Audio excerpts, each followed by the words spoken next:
folks. How are you? Greetings and welcome. It's great to have you here. Rush Limbaugh, today the day people all over America say TGIOLF. Thank God it's Open Line Friday. And now, from sunny South Florida, it's Open Line Friday. Open Line Friday, the day you can discuss anything you want. You can discuss, I don't care, even if it's football or golf. In fact, Open Line Friday was practically invented to be the day you can stick to the issues crowd. I love sticking it to the stick to the issues crowd. I mean, I love the stick to the issues crowd. But I love sticking it to the stick to the issues crowd. For those of you new to the program, you might not know what the stick to the issues crowd is. Okay, I'll explain it. Anytime I talk about anything other than politics or cultural political events, I get threatening emails from people who say, stick to the issues. I don't care about X. I don't care about golf. I don't care about football. I don't care about Apple. I don't care about anything. If you keep talking about this, not only am I not going to listen anymore, neither are my friends, and nor is my dog. And they keep peppering me. So they've become popularly, affectionately known as the Stick to the Issues crowd. And Open Line Friday was basically created to help stick it to the Stick to the Issues crowd. But it's up to you. Open Line Friday, you talk about whatever you want to talk about. Monday through Thursday has to be something I care about. And I'm going to let you people in on a secret. And it's been, I probably shouldn't say this. Now I got to say it. Now I have to say it. Back in the early days of this program, when it was just expanding like nothing before it. Remember those days, Snerdley? I mean, every week we were announcing 10, 15 new affiliates. Yeah, we started with 56 radio stations, and as is common, people, friends, foe, media, well, what's the difference there, would ask the question, how long do you think this is going to last? How long can this go? And I said, as long as I'm interested in it. As long as I have the passion. I said, when I get up and don't care about what's in the newspapers, that's when I will know that it's nearing the end. And that hasn't happened. But I'll tell you what has happened. This is what I shouldn't admit. I'm going to create all kinds of problems here by admitting them. I'm going to go ahead and admit it. There are things that I really am interested in that I am not talking about. And it's very frustrating. It really is. I have always, no matter what it is, talked about the things that I really passionately care about.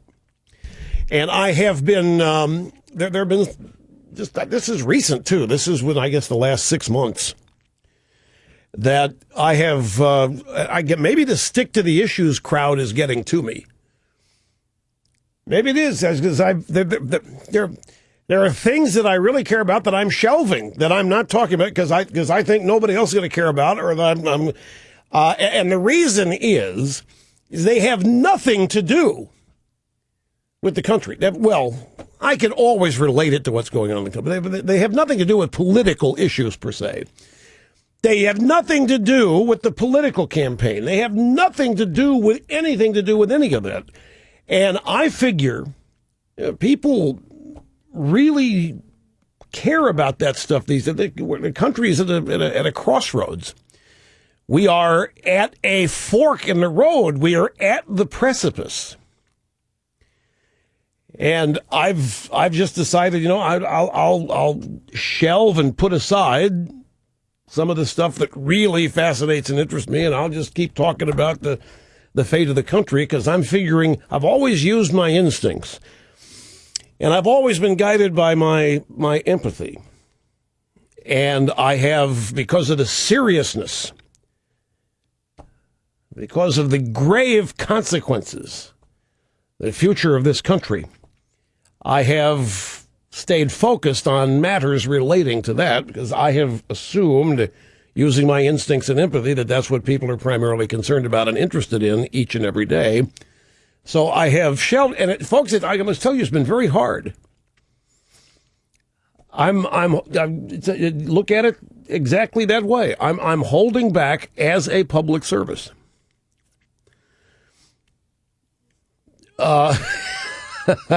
Snurdly says, "Go ahead and tell us what it is. If it's Open Line Friday, if we're not interested in what you're interested in, we'll fake it." No, don't say that. No. Don't remind people of that. That's just going to put added pressure on me out there, and I don't need any added pressure at the moment.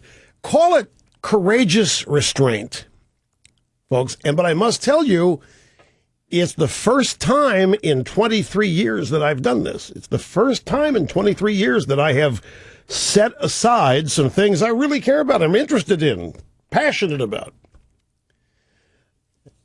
and not discussed. Restrain we much is the new logo or the new phrase that I'm using here to guide. Sturdily, I don't even think I should mention what it is. That's just going to get me to start talking about it, and then the stick to the issues crowd is going to blow up. And yeah, I love the stick to the issues crowd.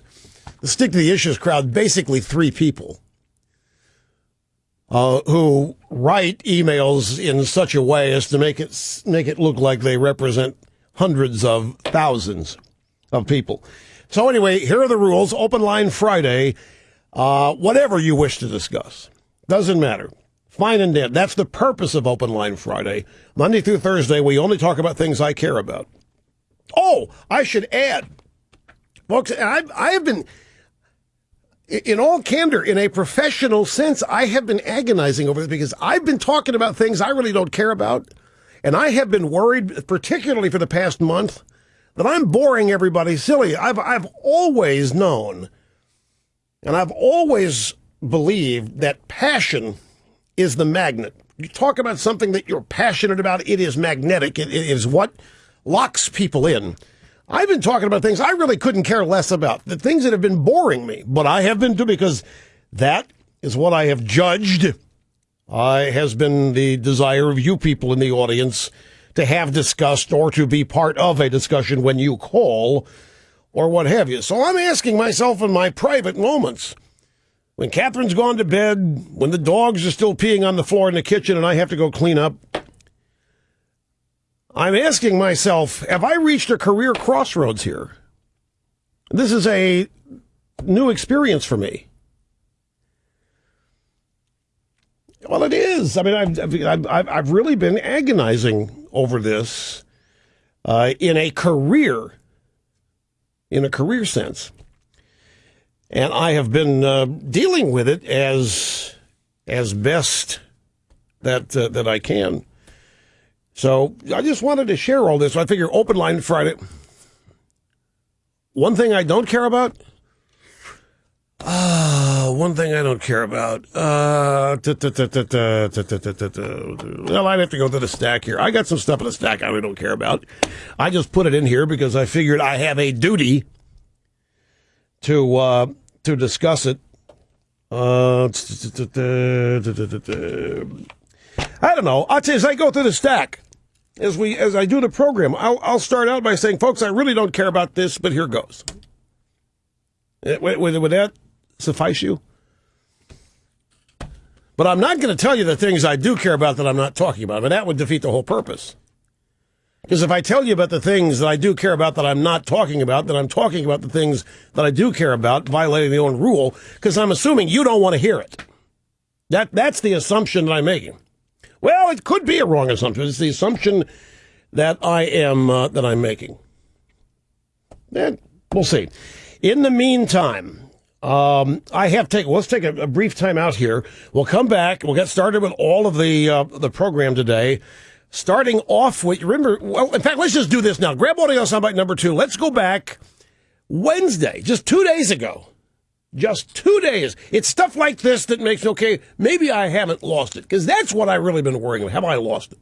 I've walked out of here every day the past month thinking, this has to have been boring as hell to listen to. Just has to be. And I worry about it, because every day, this show I do for the audience. I don't do it for me. Well, I do it for me. That's great. But I do it for the audience. I know what the audience expectations are. And they are high. And the objective here is to meet and surpass them each and every day. When I think I'm not doing that, I get depressed. In terms of letting people down. At any rate, this is me 2 days ago, right here behind this golden EIB microphone. They're hanging on the every action that the Occupy Wall Street people are taking. And I'm convinced that the media is hanging on here hoping and praying that we get the equivalent of a car wreck. They are hoping some sort of Kent State-type massacre is going to take place. They are hoping that there's going to be some kind of civil disobedience. They are hoping that general unrest is going to take place. The riot is going to start. That's what I said on Wednesday, talking about Occupy Wall Street. Let's go this morning. MSNBC, Scarborough show. He had on Barbara Lee, Democrat, California. I think she heads up the Congressional Black Caucasians. And they were talking about the Occupy Oakland protest, because that's where she's from. A guest panelist was Deutsch ad agency CEO Donnie Deutsch. And Deutsch and Barbara Lee had this little exchange. I am afraid the thing that's going to take this movement to the next level is we are just waiting for violence. Do we have to wait for someone to die? And that's what scares me. That image, just like we stare at that Kent State image, that's what sticks with us. And that's what's frightening. And why are we waiting for that to happen? I was terrified in watching what took place in Oakland and expressed my outrage and my real concern for what is taking place. The protesters are not causing this violence. These are peaceful protesters who have a right to petition their government. So they just come right out and say it. They are waiting for it. They're just coming out, and I mean, here's Donnie Deutsch. Oh, yeah, he couches it, I'm afraid. I'm afraid that violence is going to happen. I'm afraid that I have to wait for somebody to die. That's what scares me. What do you wait for? Why? What are they waiting for? What is the point? What are they in eager anticipation of? Well, isn't it clear? This thing really hasn't taken off. It hasn't taken off the way they dreamed. It hasn't taken off the way they imagined. They want the cops to take somebody out. They want a Kent State-like thing to make it a bigger news story because they're having trouble propping it up. That's what they mean by this. Don't doubt me. Rush Limbaugh, simply fascinating on the EIB network.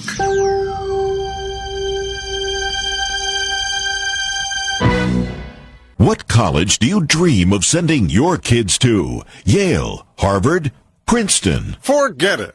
Those are the universities of yesteryear. The school of the future is COC.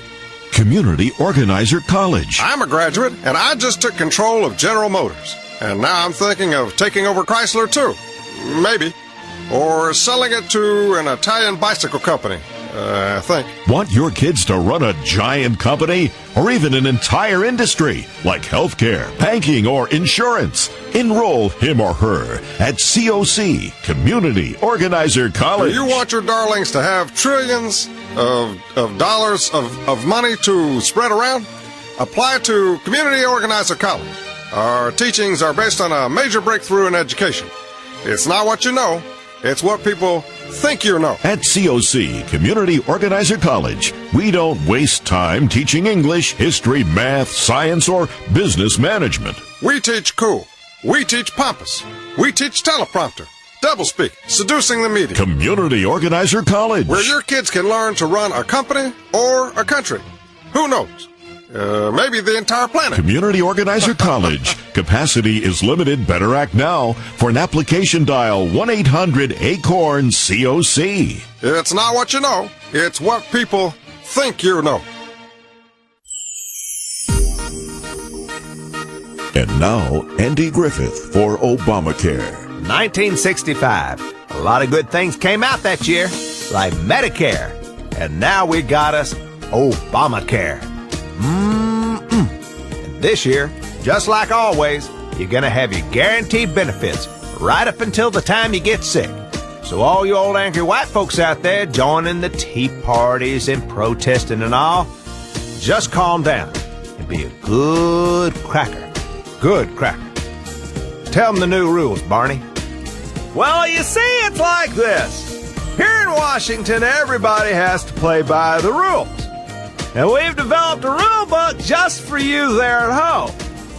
62,528 new rules to help you through the process of healthcare in an orderly, organized fashion. Rule number 1. There are no peanut butter and jelly sandwiches allowed in any hospital day or night, 24/7, 7 days a week, 365 days a year. Rule number 2. If any named insured of a qualified plan gets sick, he or she must fill out request form 24/7. For more information on Obamacare and how it affects those 65 and older, just get sick and you'll find out.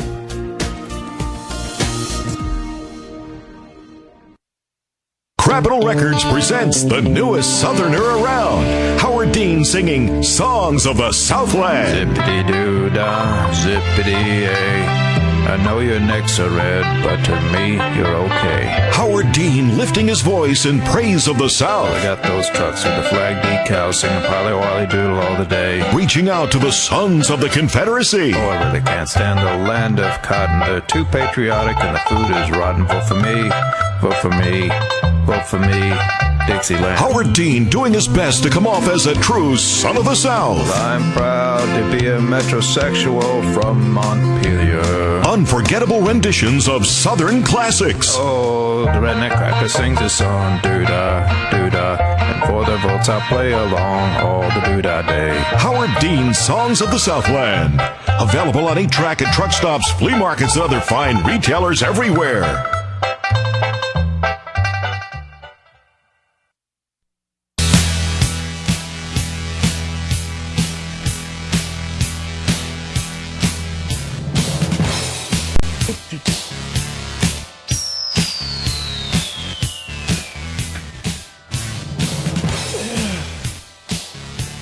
By the way, something related to what we were talking about yesterday. I find this quite telling. And I don't mean to harp on the subject of college tuition, but CNNmoney.com is reporting this. The number of colleges and universities with tuition and fees totaling more than $50,000 for a single year rose to 123 for the 2011-2012 year. That's up from 100 institutions at that price level in the previous year. So 23 new colleges where it cost $50,000 minimum for a single year. Now, they point out in the story that this is more than the average United States salary. Do you know that if you earn $50,000 a year or more, you are in the upper 10% of wage earners in America? I love telling people that statistic. They don't believe it. And it sort of puts this, do you know what it takes to be in the top 1%? Take a stab. What is it? Here's the top 10%, $50,000 a year or more. You are in the top 10% of wage earners. Take a stab at the floor, the minimum income that qualifies you to be in the top 1%. Brian, what do you think it is? You're close. He's at $500,000. It's $343,000 a year. If you make $343,000 a year, you are in the top 1%. Now, I know I can hear members of the new castrati, Mr. Limbaugh, that is just silly. That's just crazy. Everybody knows that the top 1% is the millionaires and the billionaires and the fourth and five. No. The top 1% starts at $343,000. There aren't that many people in it. This is the whole point. Those of us who oppose everything Obama's talking about, oppose everything these Wall Street protesters, this 1% myth, is that it's all millionaires and billionaires and that there's tons of them and that the income gap is widening That may well be, but it's not because of capitalism. It's not because of the unfairness of anything. It's because of government. It's because the Democrat Party's created so many dependent, helpless people who do not know, and some of them don't care about being upwardly mobile. The opportunities are still there, even with this guy running the show. So you stop and think about that. There are 123 institutions of higher learning where it costs more than the average American salary, annual salary, to attend the place. Herman Cain, by the way, continues to do well in the polls. Several hit pieces on him and his staff are out this morning from the New York Times as Cain promotes management skills, ex-aides tell of chaos. The article goes on to say Herman Cain's presidential campaign has generated much promise, but it may have undermined itself with questionable decisions and a series of missteps. And there's also this love note from the AP. Top Cain aide has checkered past. The AP goes on to say, meet Mark Bloch, Cain's unorthodox campaign manager. Perhaps no one is more responsible for the Georgia businessman's meteoric rise than Bloch, a Republican strategist and Tea Party leader who's left a trail of questionable campaign work behind him. Now, you would think, folks, that the free press, a free press, would be embarrassed doing the regime's work for them like this day in and day out, but we don't have a free press. Where has there been any reporting of anything like this ever about Obama or his campaign or people involved? So trying to take Herman Cain out now. The Washington Post is still assaulting Marco Rubio. And I'll tell you why. They are deathly afraid. Don't believe. In fact, if your instincts are telling you, because we've got the sound bites coming up, the media is having an orgasm over this 2.5% growth rate.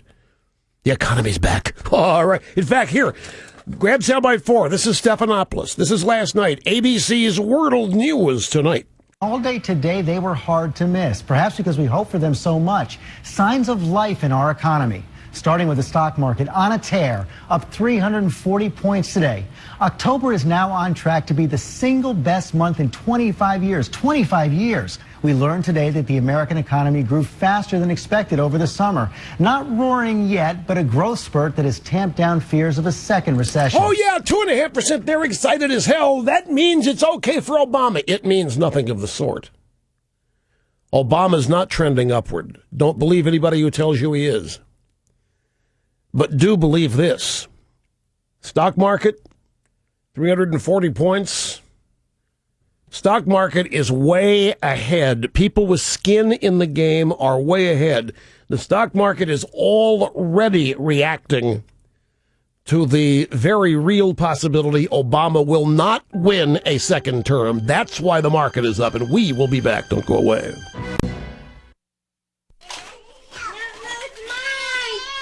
Now, boys, I thought we agreed in our meeting last night that we wouldn't act this way. You know how your mother feels about using the scissors on the sofa. I just don't think I'm reaching that. I was reading the other day in Parents Are Us magazine about how you can write little reminders on those Post-it notes, and the bright colors really help focus their attention on what you're trying to say. Folks. Who are you? I'm here with a message about parenting from your Oklahoma State Legislature, reminding you it's okay to spank. Spank? What's that? Spanking is a time-tested form of physical discipline, which has proven to be quite effective. Oh, you must mean that cute new video with the train that sings those cute little songs, and, the ones that... Oh, ma'am, spankings are fairly simple. First, you turn the child over this knee, and then you... Don't you strike our child? Yeah, let me. In addition to being a superior form of discipline, spanking has also been shown in some families to be a great source of cardiovascular exercise. Are you going to behave now, young man? Yes, sir. This message brought to you by the Oklahoma State Legislature. I rode with my kid in the front seat to soccer practice. Does that make me a bad parent? Yes, it does. And you would have known if you read Bad Living magazine. There's a new study that shows people who eat red meat from cows that inhaled secondhand smoke are 3% more likely to get sick than people who don't. Should I be scared? Yes, and that's the point of Bad Living. When you subscribe to Bad Living, you'll be reminded of all the ways you put yourself and those around you in danger every day. I didn't even realize that my SUV was endangering other drivers and destroying the ozone hole and increasing our chances of getting hit by a giant asteroid. But since I subscribe to Bad Living, I'm afraid of almost everything, and I want everyone around me to be too. Call now and receive the bonus pamphlet, The Top 1,500 Things You Should Be Terrified About. I called, and I'm glad I did. The first issue told me how to get rid of all the sharp objects in my home. Call 1-800-PARANOID and receive our latest issue of Bad Living magazine, featuring 10 reasons you should be afraid to leave your home. Thanks, Bad Living. And now, back to America's most scintillating talk show, The Tom Daschle Show. Tom Daschle! Welcome back to America's most scintillating talk show, The Tom Daschle Show. I'm Tom Daschle, and I tell you, I am excited about our new network of over 6 whole stations. So watch out, Limbaugh. We're coming after you here on the Tom Daschle Show. Now, I've got a very special guest on our newsmaker line, John F. Kerry. Let's give him a hand. Welcome, John, to the Tom Daschle Show. Thank you, Tom. Now, John and I go way back. He has stood his ground for liberals everywhere. He's voted against tax cuts, defense budgets, school choice, you name it. Let's don't talk about that right now. Now, don't be shy, John. Well, I also voted for those things before I voted against them. You and I know how you really feel. No, Tom. I'm running for president. Huh? I'm running for president. Maybe we should talk about some targeted tax cuts after we break for these important commercial messages. Now the lights have gone out here on the Tom Daschle Show. My mic's off. Could you turn my mic back on? Is there a problem? What do you mean we're out of money?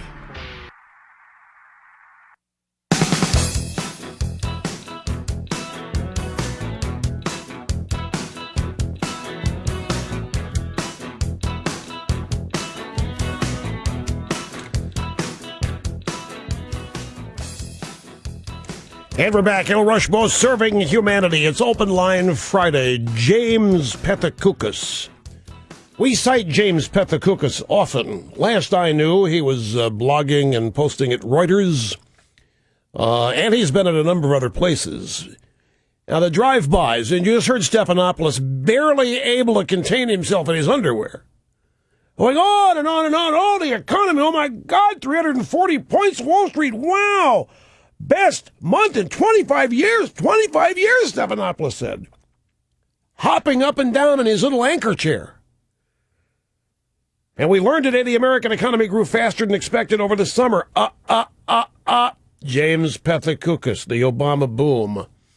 Disposable income adjusted for inflation fell 0.1% in September, after being down minus 0.3% in July and minus 0.4% in August. Disposable income, meaning that's most people's reality. How much money do you have to spend after you've paid the bills? And it's not increasing. So they can sit out there and lie to themselves and fool themselves all day long with a 2.5% growth rate. And they can tell themselves the stock market, since when do they care about that anyway? I mean, they're organized against Wall Street. The very people who are pushing the Occupy Wall Street protesters, the very people hoping for a Kent State moment, the very people hoping for violence, the very people hoping that some hell breaks loose down there. Stephanopoulos and the left now talking to us about the stock market being up 340 points, how great that is. Oh, wait, maybe they're being all enthusiastic about it to tick off the Occupy Wall Street protesters so they'll start blowing up bank buildings like they were doing in the 60s.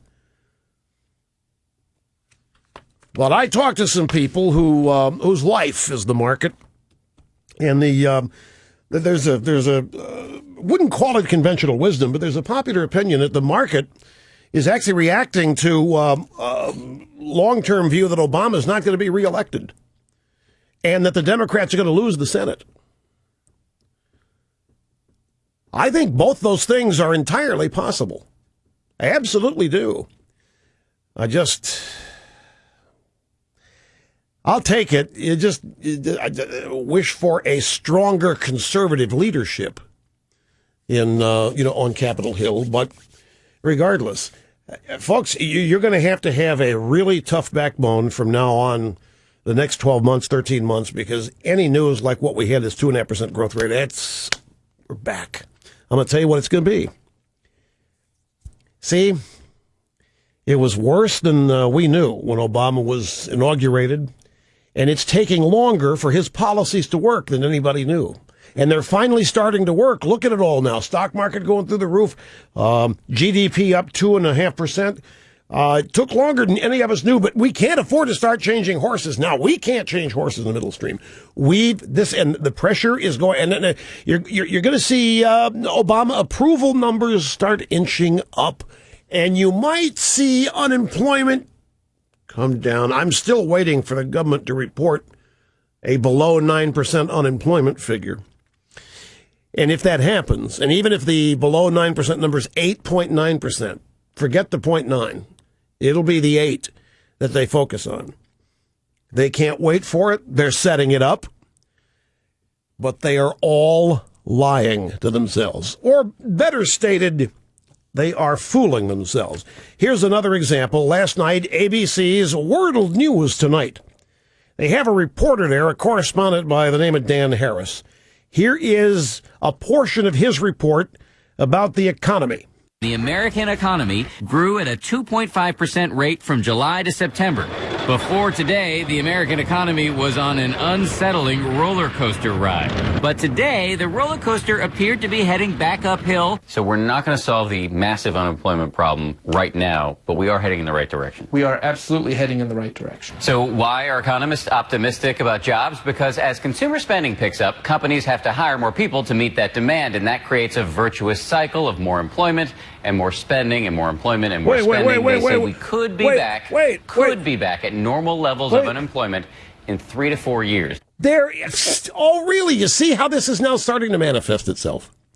But note, this is the ABC reporter. So why are economists optimistic about jobs? Well, because as consumer spending picks up. Where's that happened? I didn't think so.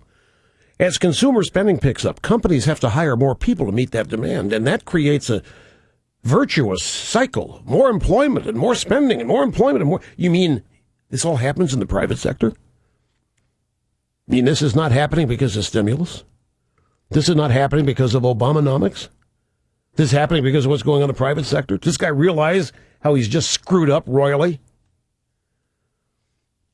And even if none of it's true, they say we could be back normal levels, unemployment 3 to 4 years. Folks, we're going to have job creation at 150,000 a month for 4 years just to get down to 8 or 7%. We're nowhere near getting back down to the 4.7 or 5% that we had just 3 years ago before Obama assumed office.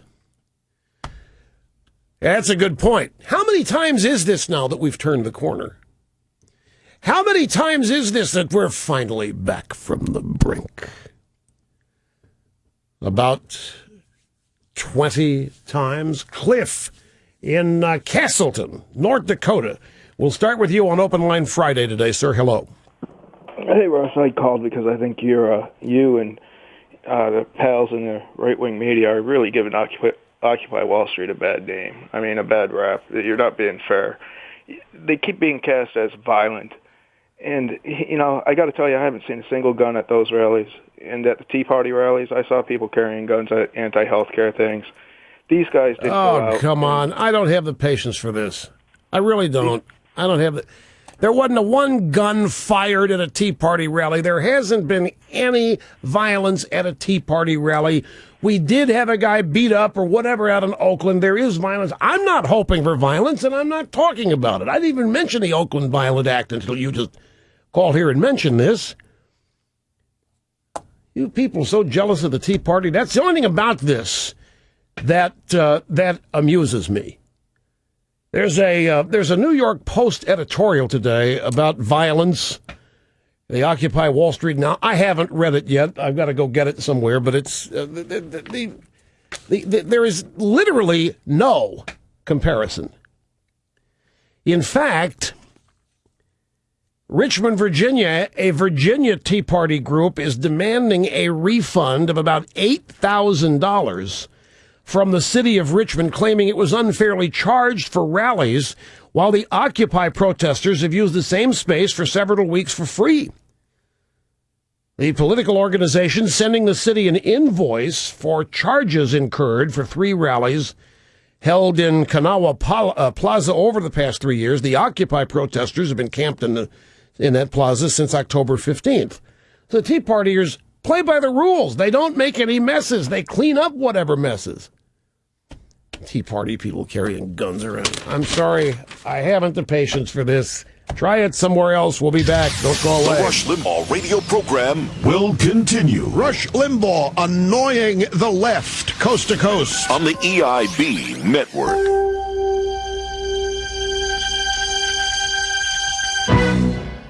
Welcome to How Gullible Are You?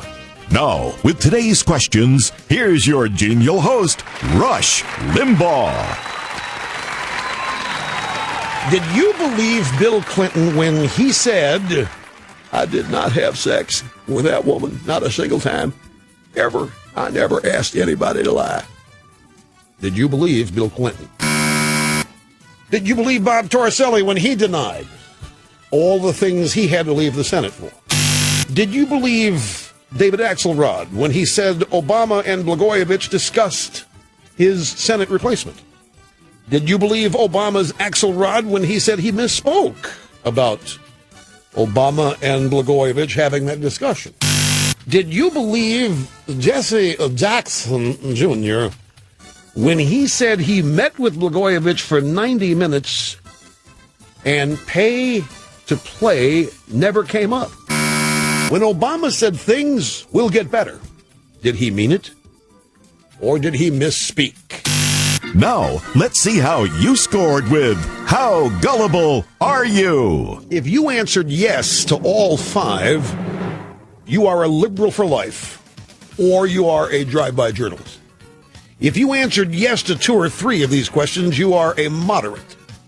And there remains hope for you if you remain a regular attendee at classes here at the Limbaugh Institute.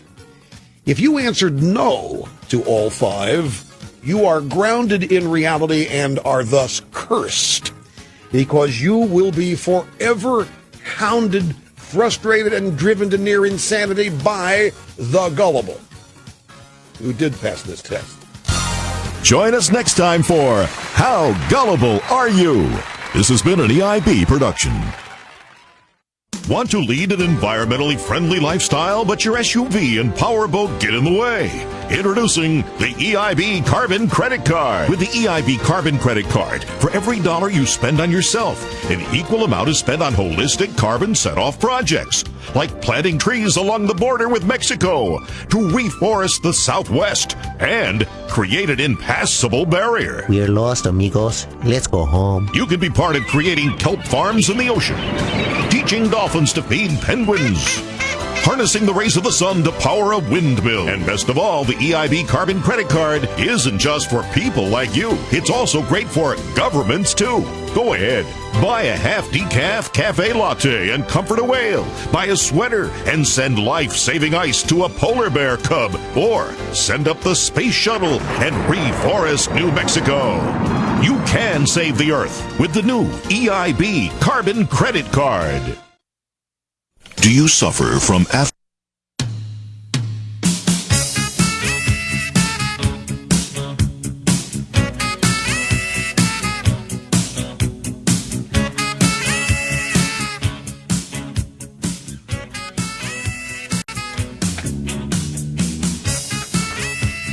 We are back. Rush Limbaugh. I have my brain tied behind my back just to make it fair. On Open Line Friday, that last caller is a blogger. He's a seminar blogger. He calls radio talk shows and writes about his experiences. I recognize the voice. He gets through here all the time, and I have no patience for these clowns. They know that Open Line Friday is an opportunity to take a contrary, or they think it's that. We take people that disagree with me all day, every day during the week.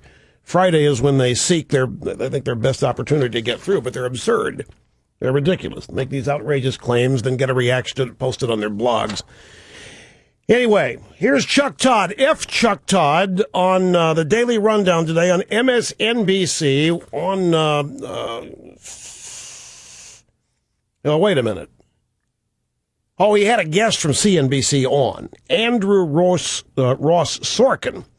And Chuck, he's all excited, too, about the economy, what it might mean. We're going to have the best October in decades. Does that mean anything for the U.S. economy? Well, the good news is it means that we're not going into another Lehman-like moment, and I think the market clearly surged yesterday off of this European deal. However, today we're having a little bit of a hangover.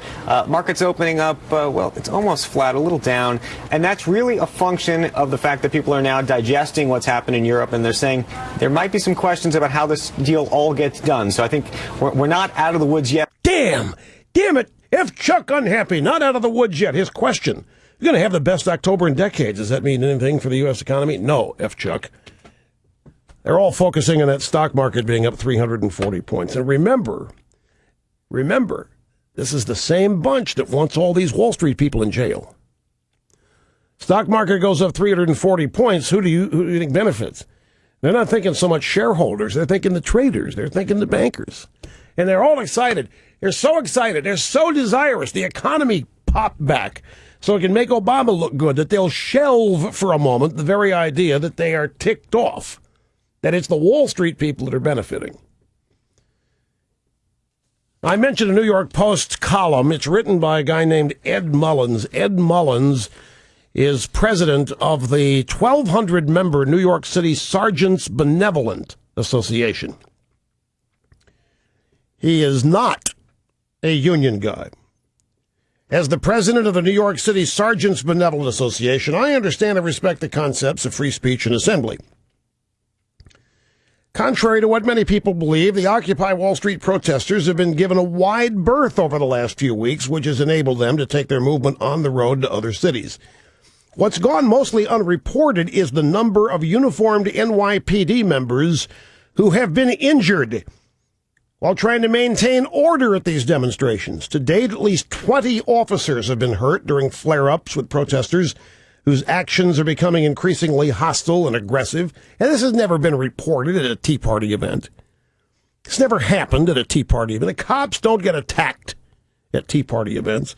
Well-publicized confrontations between police officers in Oakland and elsewhere seem to have emboldened their New York brethren in recent days, resulting in the SBA publicly declaring its intention to personally sue any protesters who injure New York PD sergeants.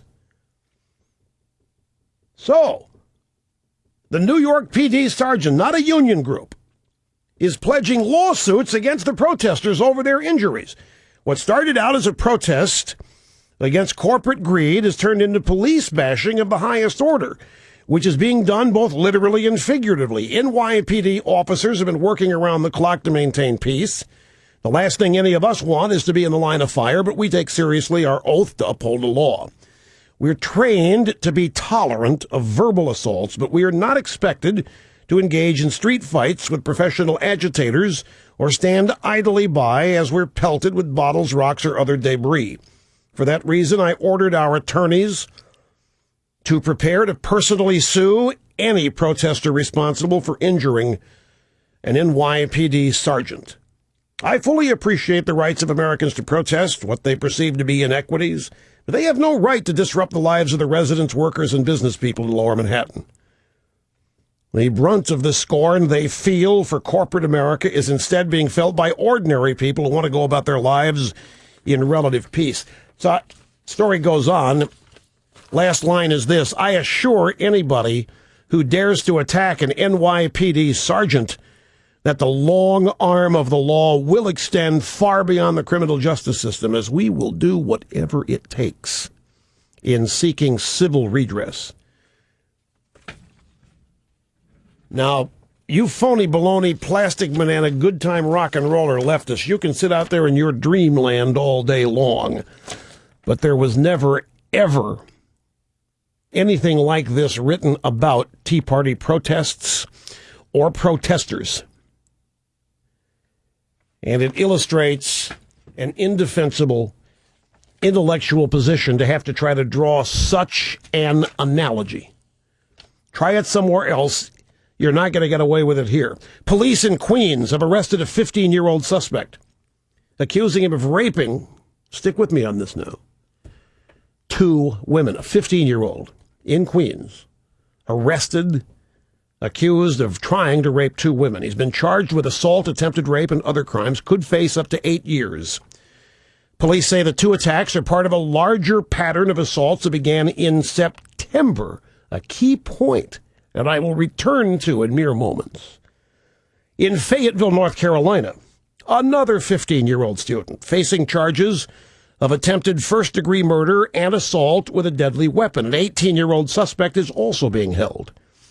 According to Cumberland County Sheriff Earl Moose Butler, surveillance video helped authorities track down the suspects who were seen carrying a rifle inside Cape Fear Haskell. The victim, a 15-year-old girl, is in stable condition after being shot in the neck. Now, I said it was key that the attempted attack started in September, and here's why.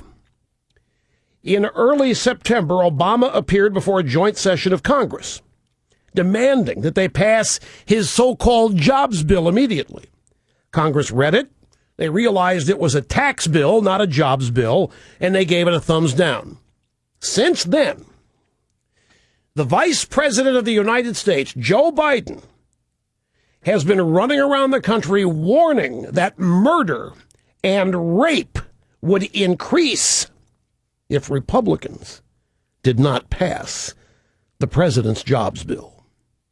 Now, many of us just assumed that Vice President Bite Me was being Joe again. Just a jackass. That's the defense the left always mounts for. It's just Joe. You've heard him. He's run around Flint, Michigan. He's challenged human events reporters. I'm telling you, guy, what I said was the Republicans don't pass that bill, there's going to be more rapes, and there's going to be more holdups. There's going to be more crime in general. Okay, cool. Now we have kids, 15-year-olds in Democrat strongholds attempting to rape and murder their fellow citizens. So the question that must be asked, what did Joe Biden know? And when did he know it? This is the Rush Limbaugh radio program, where I never get tired of being right, on the EIB network.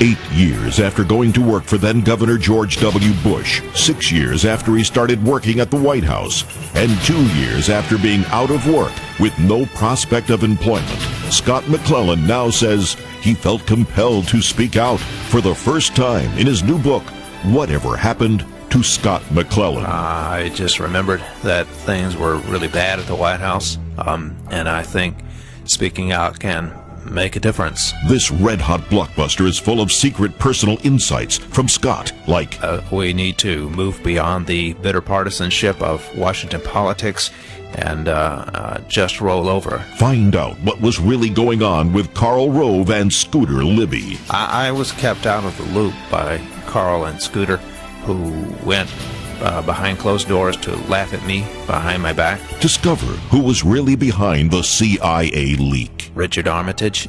No, I've never heard of him. Critics are raving about Whatever Happened to Scott McClellan. I couldn't have written it better myself, says Anita Hill. So believable. I sent one to my pastor, says Barack Obama. And George Soros says, forget MoveOn.org. This is the best money I've ever invested. Whatever happened to Scott McClellan? From Lefty Press and bookstores today, in flea markets tomorrow.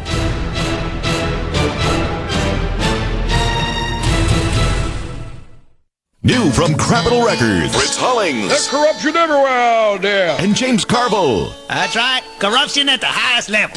Too much corrupting going on out there. Dueling Bozos. We all know what's causing it. Hollings and Carville together for the first time. So much corrupting going on there, and it's even corrupted me. Singing the only tune they know. Yeah, everybody's guilty. I mean, come on. Nothing we can do about it no matter where we go. We go to breakfast, we go to Wednesday afternoon square dances. We need to change the law. I never even knew the word exacerbate until I came to Washington. I went down to that barbecue. Wasn't that in the Star Report? Why was LBJ here? Who the hell cares anymore anyway? All I know is that it was corrupt then and it's exacerbating now. Yeah, all they're out there doing is talking about Buddhist monks. They found this woman guilty. Guilty of what? So what are you doing about it? So what am I doing? I'm trying to pass a constitutional amendment to make sure that nobody give any money to politicians. Especially politicians that fly the confetti flag. I flew that flag. I flew it proudly. That the as far as person I'm who was in concerned, charge George of Bush is the one who's got to explain it. That's how out of whack it is. It's so corrupt, so exacerbating that a breach truck had to bring in a pork-flowing barbecue with a bunch of contributors and nobody who's ever met. Until we get going, Circles that Capitol building from day to day, day after day. Nothing's going to get Dueling Bozos. Available wherever this record is sold. What better gift for the liberal?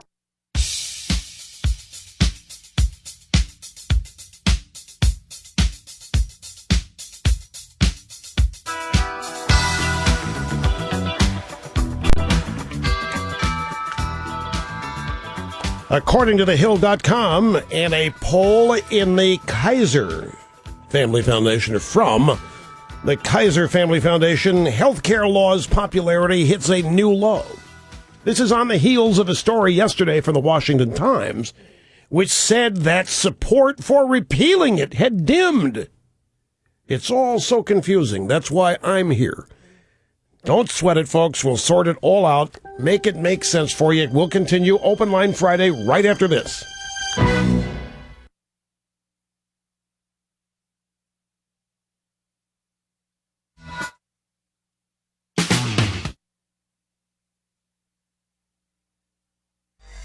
Now, behind the scenes on the campaign trail with Barack Obama. Come in. Mr. President, thanks for coming on the show. I just thought we should go over what you want to say tonight. Well, I am a bit nervous. Just be yourself. Say some of the stuff you got to say. Okay. Well, after 2.5 years, I just realized people are hurting. We need to create more jobs. Create jobs so? So I want to tax anyone with enough money to employ people. That's good. Great punchline. Work on the delivery. Go on. In Libya, I was able to take credit for the end of Gaddafi because we spent $1 billion and had no troops on the ground. Go on. Keep going. I want to make it easier for people to get new loans for houses that aren't worth what they paid for them. Joe Biden is a great vice president. Michelle believes in moderation. Stop it. We have stabilized the economy. Recovery is just around the corner. You're a natural. Come on, let's go out there. I'll pitch you some softballs. Okay. Join us next time we take you behind the scenes on the campaign trail with Barack Obama.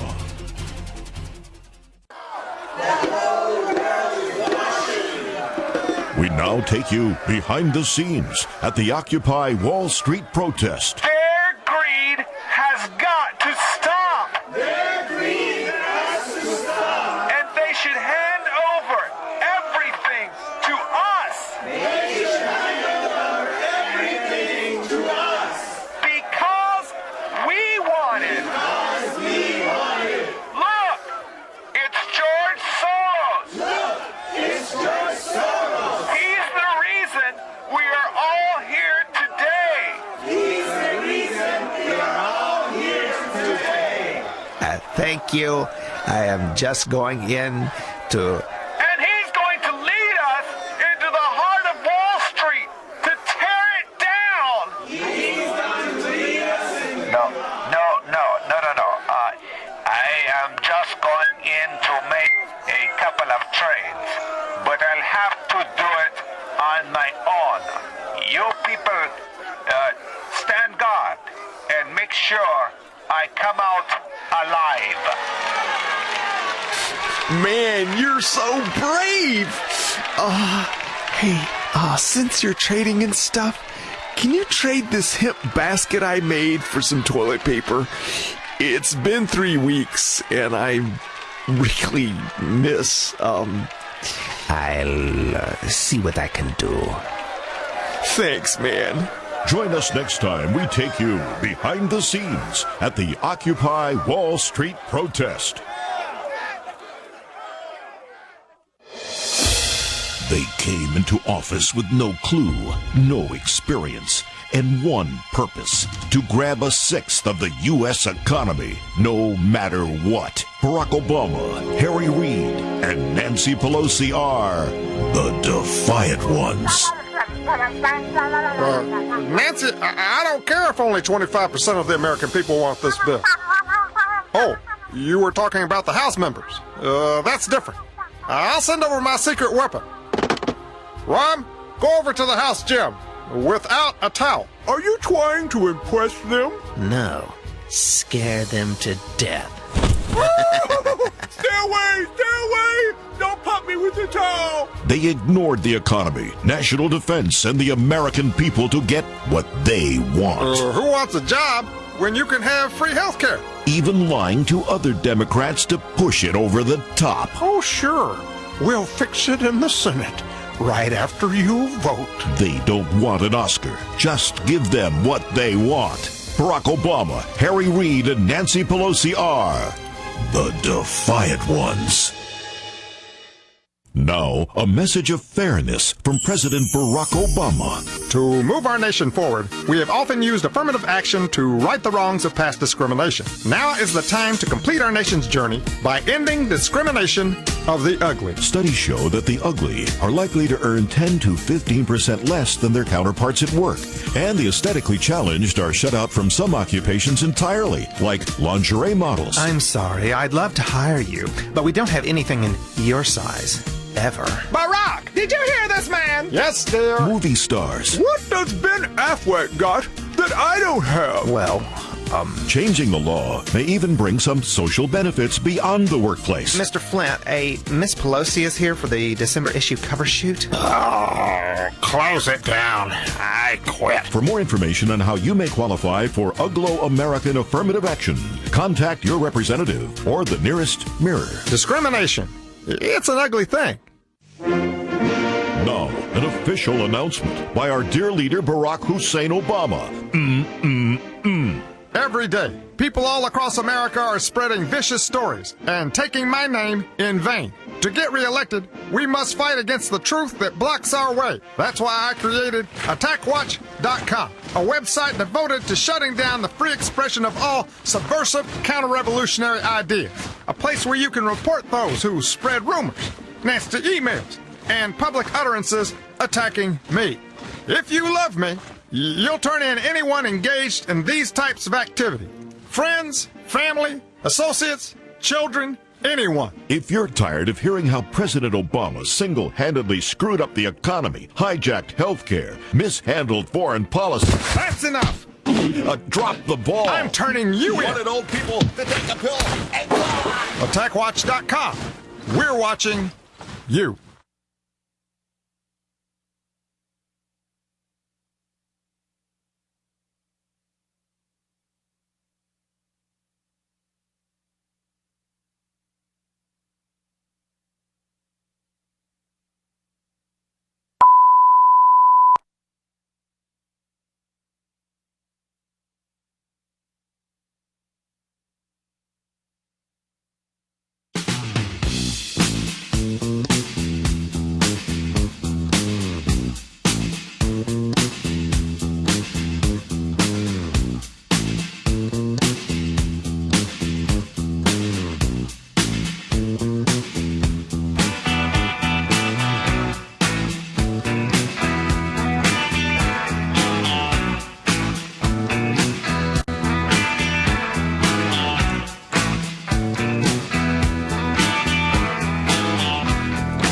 The day everybody waits for. TGIOF. IOLF. Thank God, it's Open Line Friday. And now, from sunny South Florida, it's Open Line Friday. The views expressed by the host on this program make more sense than anything anybody else out there happens to be saying. Because the views expressed by the host on this program are rooted in a daily, relentless, unstoppable pursuit of the truth. Great to have you with us, folks. Open Line Friday. Whatever you want to talk about, fine and dandy. Telephone number is 800-282-2882. The email address, lrushbo@eibnet.com. Just this afternoon on the Fox Business Channel, Fox Business Network, they talked to Herman Cain. They were on Cain's bus down in Talladega, Alabama. And one of the Fox correspondents, a guy named Barnes, said the last presidential candidate to come to Talladega was former Alabama Governor George Wallace, a segregationist. I remember being on the bus in Atlanta, riding as a young teenager, where I would see the sign at the front of the bus that said, white seat from front, colored seat from rear.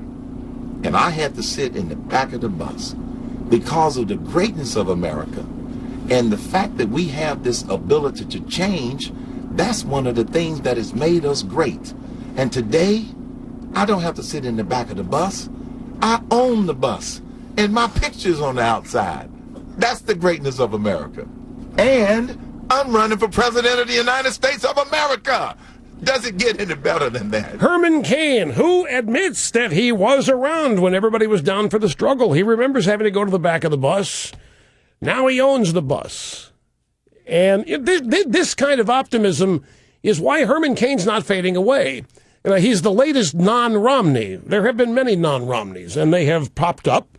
They have shot up in the polls, and then they've lost ground. Herman Cain hasn't yet. He's still up there. And a lot of people, I've got some friends who want to do fundraisers for the guy. This support for Herman Cain is real. And a lot of these people that I know who want to do business fundraisers for Herman Cain are business people, as well as being oriented toward politics. So there's something happening here. It's many facets to this campaign. You've got Rick Perry now saying that I'm not sure that I'm going to be in these debates anymore. I mean, this next debate may be my last one. And who can blame him? He doesn't do well in these debates. And these debates really aren't debates. Who is it? Newt and Cain are going to do a private Lincoln Douglas kind of debate. You know what ticket prices for that thing have reached up? $1,000. $200, $1,000 pay-per-view, $200 if you want to be in the hall for a Lincoln Douglas style debate between Newt and Herman Cain. So the dynamic is changing. And you get 9 candidates on the stage with 30 seconds here or a minute there. You really don't have debates. You have glorified press conferences with the moderators choosing who gets what questions and how much time to respond and all of that. Some people do well in formats like that and others don't. So Perry, and some people might say, but Rush, it's a mistake for Perry to drop out. Folks, it really isn't. I remember when I was a DJ, struggling young DJ long ago in my career, one of the radio stations I worked at was in Pittsburgh, and the program director decided that the number one song in the market, we weren't going to play it. He didn't like it. He thought it was culturally degenerative. This is in the 70s. So he says, we're not going to play it. And all of us jocks said, what do you mean you're not going to play it? The competition's playing, they're going to kill us. He said, nobody will know. You can't be hurt by a song you don't play, meaning people won't tune out of a song they don't play. There's a show business adage that if you don't do it, it can't flop. So if Perry doesn't do a debate, he can't flop in one. And that's the theory. You take a measure of, okay, what's the upside, what's the downside? And if a particular format's not good for somebody, by not doing it, you can't flop. You do run the risk of the news being, doesn't have the guts to do it, or whatever the criticism might be, but you are limiting the damage. You don't flop, it's something you don't do. But this is all oriented toward getting the debate, getting the nomination. Well, I think what Perry's talking about is particular debates like this. We get 9 people up there. One-on-one debates that go for an hour and a half, even if they are the staged TV kind with the League of Women Voters format, that is a different ball of wax. It is a different animal. So that's Perry's decision. Kaine and Newt have said to hell with it in their own way. They're going to have their own little private 2-man debate and charging big bucks for it. And I like this because in both cases it is a rejection of the conventional wisdom. It's a rejection of the conventional wisdom saying this is how we do things. This is how we elect a president. We have 9 candidates on a stage and we call it a debate. It's really just an elongated press conference with the moderators playing gotcha, which is fine. I'm not being critical of that. That's what it is. These guys have decided their own way. They don't want to be part of it. They don't play that way, but if they don't play to their strengths, or if these formats don't play to their strengths, don't do it. And Perry's obvious operating philosophy is, if he doesn't do it, he can't flop. And if you stop and think about it, it makes perfect sense. I mean, everybody's talking about, after each debate, how it just didn't quite get there. It just looks like he's struggling for words. Whatever the criticism is.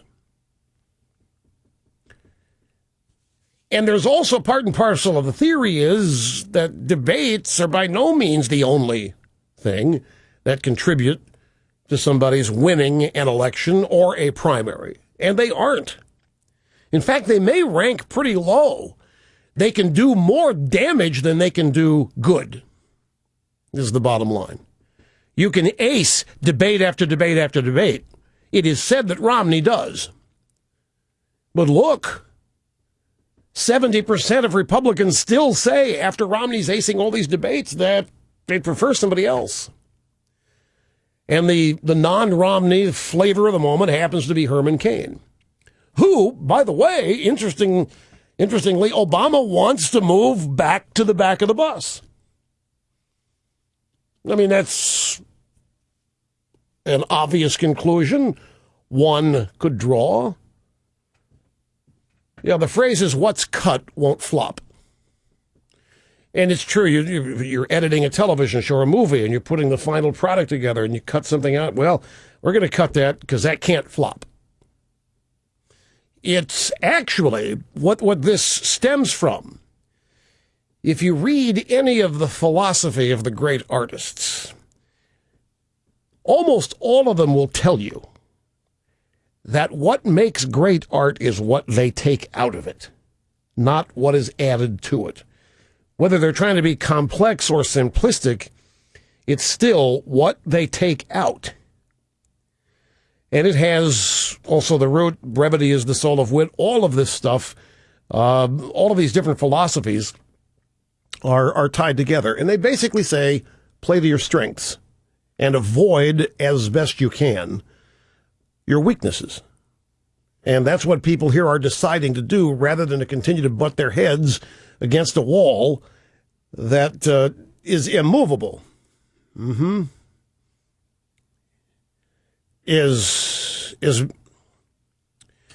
Okay, the question being asked by the official program observer is, isn't being articulate a primary qualification for the job? Yeah, undeniable. So if you're not articulate in a particular format, get out of it.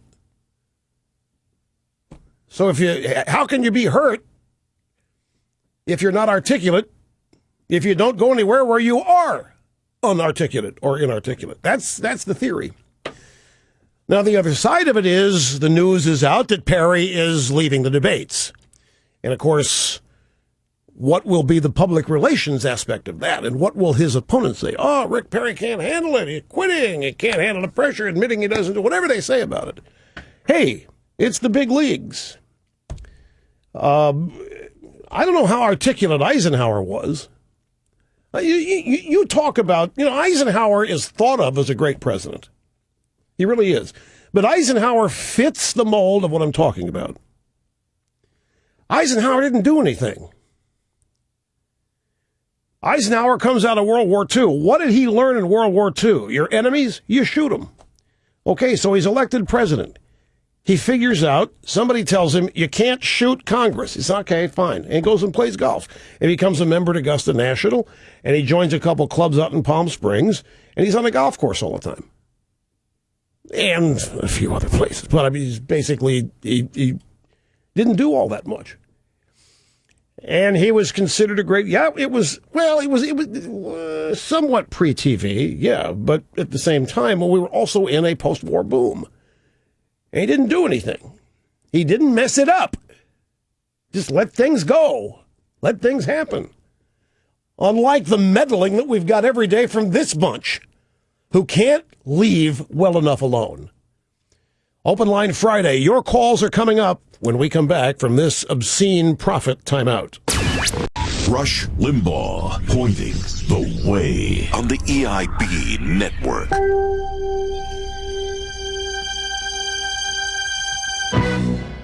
Now, continuing coverage on the countdown to disaster. As the clock runs out on the nation's debt ceiling limit, President Obama speaks again.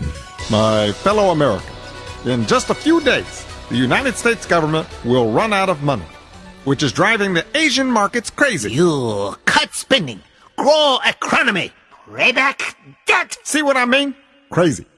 Checks to our seniors, our soldiers, and the unemployed are all in jeopardy because I will spend what little money we have left on green jobs and other important initiatives that we have. Shut up. Make plan, pay debt. A plan? You are ineffective. I did get those apples in the Happy Meals. Stay tuned for continuing coverage on the countdown to disaster. Be an army of at least one by volunteering for duty as a DNC seminar caller. You'll receive advanced basic training from our sensitive, caring professionals. What's your number, soldier? 1-800-282-2885. How you gonna make it past the call screen if you don't know the number? Drop and give me 20 on the rotary dial. The rest of you, repeat after me. I love your show, and I always agree with you. And I voted for Bush. And you'll earn promotions and medals. Son, we're very proud of you. What's that medal for? This one's for touch tone. This is for getting past the call screener, and this big one here is for actually talking to the host and flawlessly saying, I love your show, I always agree with you, and I voted for Bush. Be on radio and say what we want you to say. All scripts provided by the Democratic National Committee. Help us take back our monopoly on public opinion. Volunteers especially needed from noon to 3 Eastern. Now, an urgent global warming message from Albert Gore Jr. The more we study global warming, the more we learn. Take cow flatulence, for instance. Recent studies have shown that the abundance of gas from cow flatulence is more dangerous than automobile emissions. So right here on my Tennessee farm, we're studying new holistic farming methods to reduce cow flatulence. We've already stopped the emission of gas from Gertrude here by using nothing but natural cork. Then, we've gently massaged her to reduce stress and anxiety, the root causes of cow flatulence. Now, we'll apply acupuncture to... Oh, darn. Lost another one. Well, science is a continual learning process. Can somebody get me a handy wipe? Make that 2. And now, a personal message from President Obama to all remaining Democrats. Some of you have expressed disappointment with my decision to strengthen the economy and get the best deal I can. So let me use a couple of analogies to explain. It's like the Republicans are hostage takers who threatened me in 2012. So I ran away this time, but I'm drawing a line in the sand. And I'm itching for a fight with the Republicans, but not now. In the meantime, my job is to be reelected. Because I'm a leader, standing tall, looking for that North Star. This isn't an abstract debate. It's not, I repeat, it is not an abstract debate. I'm a leader. Where did he go? I don't know. He's down there somewhere. Hey, watch your step. We are currently experiencing technical difficulties. Please stand by until 2012.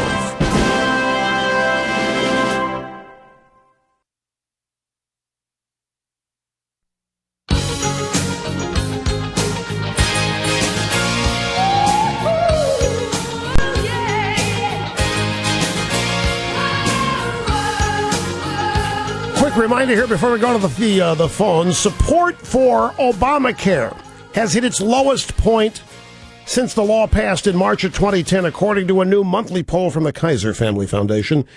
After months of split support for the law, 51% of respondents had an unfavorable view. Only 34% approve of Obamacare. Now, just yesterday, the Washington Times had a very dispiriting column about the opposition to Obamacare dimming.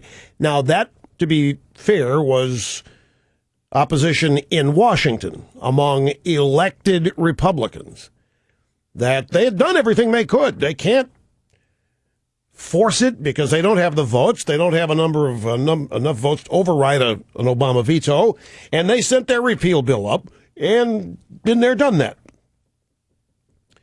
I'm glad they actually wrote the piece because I think it's helpful for all of you to know that the effort or the support for repealing Obamacare is dimming somewhat.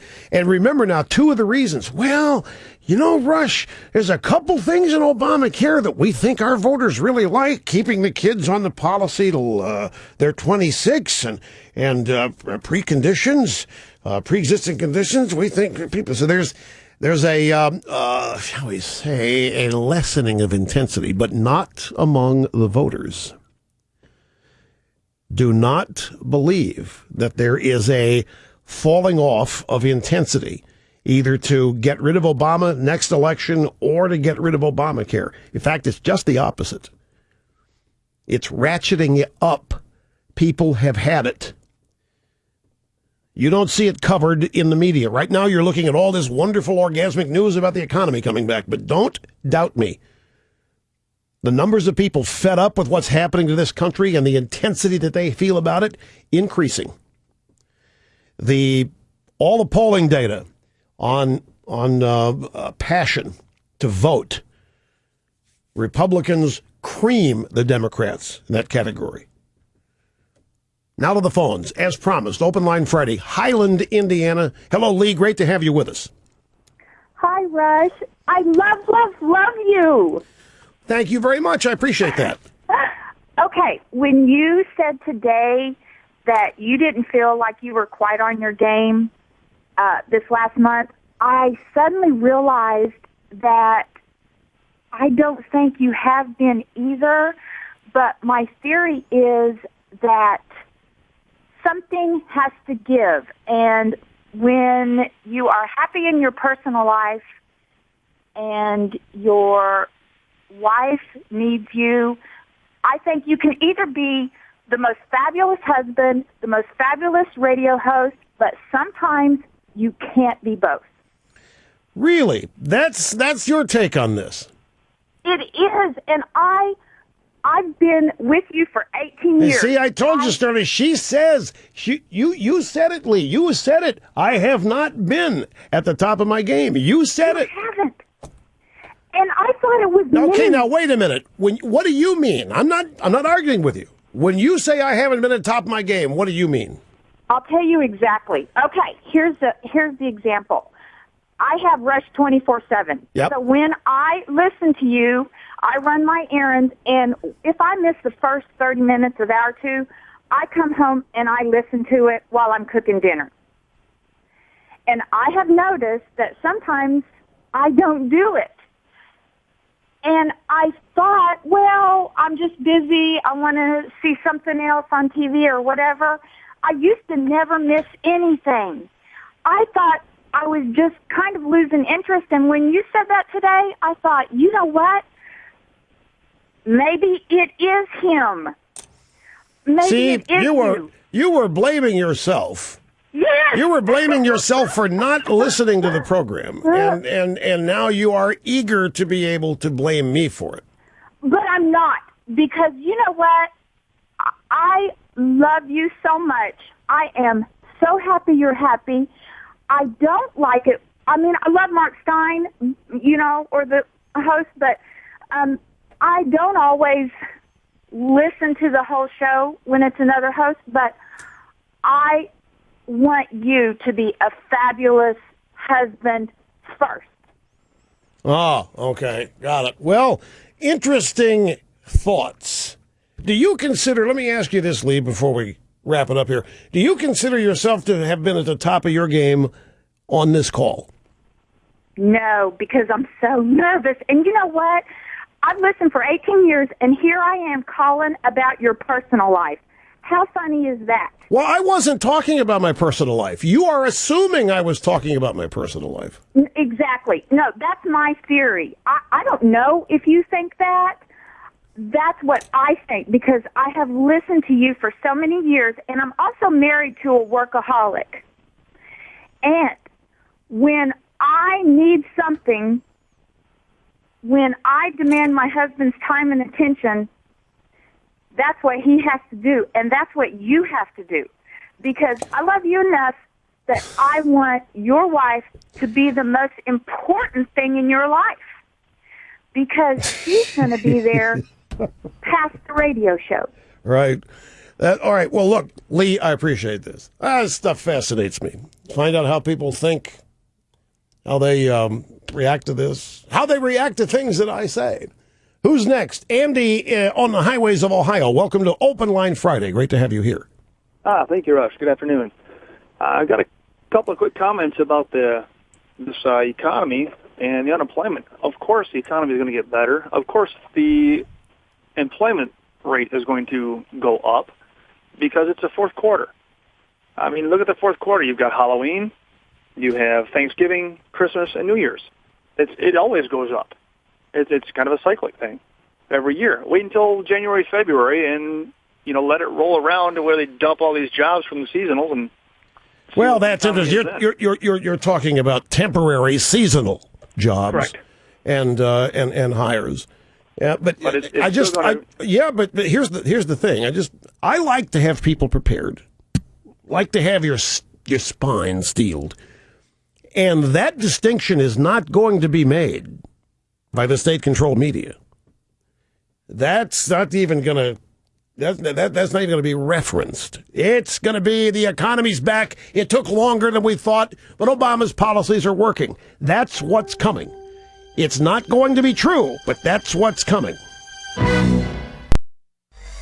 Now, behind the scenes on the campaign trail with Barack Obama. Come in. Mr. President, thanks for coming on the show. I just thought we should go over what you want to say tonight. Well, I am a bit nervous. Just be yourself. Say some of the stuff you got to say. Okay. Well, after 2.5 years, I just realized people are hurting. We need to create more jobs. Create jobs so? So I want to tax anyone with enough money to employ people. That's good. Great punchline. Work on the delivery. Go on. In Libya, I was able to take credit for the end of Gaddafi because we spent $1 billion and had no troops on the ground. Go on. Keep going. I want to make it easier for people to get new loans for houses that aren't worth what they paid for them. Joe Biden is a great vice president. Michelle believes in moderation. Stop it. We have stabilized the economy. Recovery is just around the corner. You're a natural. Come on, let's go out there. I'll pitch you some softballs. Okay. Join us next time we take you behind the scenes on the campaign trail with Barack Obama. Do you know how much is too much? Hit me again. Do you know when to say when? Pelosi's coming over. Make it a double. Studies show that those who overindulge exhibit signs of arrogance. I don't count my drinks because I'm the president. Overconfidence. This is the day we stop the seas from rising. Or was it yesterday? The inability to think clearly on one's own. Where's my teleprompter? I gotta talk to those kindergarten kids. You think you're funny, but no one else does. Let's give the Dalai Lama a set of cufflinks and send him out the back door. Mr. President, let's don't do that. And a profound inability to listen to others. Brahma's funny. You don't know funny. If a friend, relative, or leader of the free world exhibits any of these warning signs, don't let them drive, operate heavy machinery, or sign any important documents. Where's that healthcare bill? And consider moderating their alcohol intake before it's too late. And now, Andy Griffith for Obamacare. 1965. A lot of good things came out that year, like Medicare. And now we got us Obamacare. And this year, just like always, you're going to have your guaranteed benefits right up until the time you get sick. So all you old angry white folks out there joining the tea parties and protesting and all, just calm down and be a good cracker. Good cracker. Tell them the new rules, Barney. Well, you see, it's like this. Here in Washington, everybody has to play by the rules. And we've developed a rule book just for you there at home. 62,528 new rules to help you through the process of healthcare in an orderly, organized fashion. Rule number 1. There are no peanut butter and jelly sandwiches allowed in any hospital day or night, 24/7, 7 days a week, 365 days a year. Rule number 2. If any named insured of a qualified plan gets sick, he or she must fill out request form 24/7. For more information on Obamacare and how it affects those 65 and older, just get sick and you'll find out.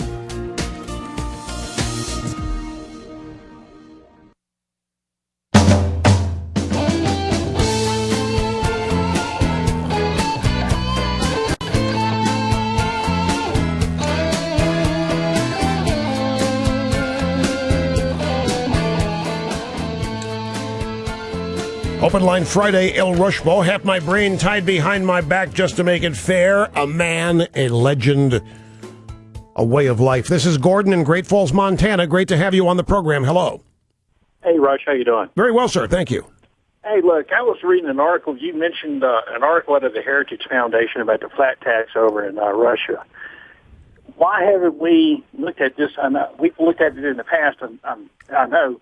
But talking about the GOP candidates, Herman Cain and also Rick Perry coming out with his flat tax, why haven't we looked at his plan, what he's done over there, what Russia has done over in their country, and why haven't we looked at it a little bit closer?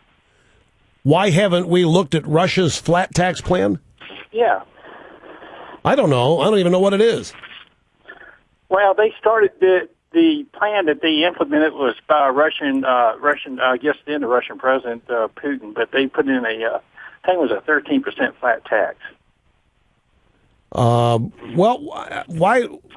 why should we look at theirs when we've got a couple candidates proposing their own? We've got the fair tax, we've got the flat tax.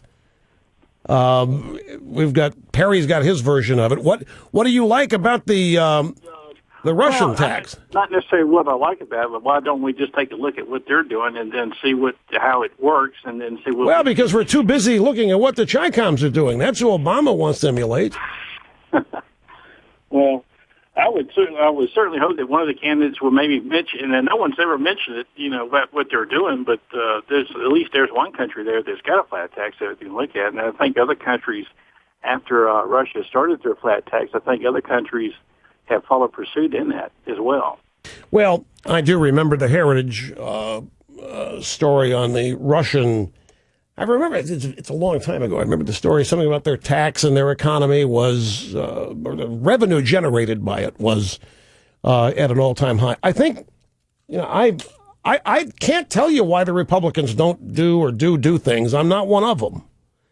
I can tell you why Obama's not interested in it, and I can tell you why the Democrats aren't interested in it, and that is they're not interested in things that generate revenue.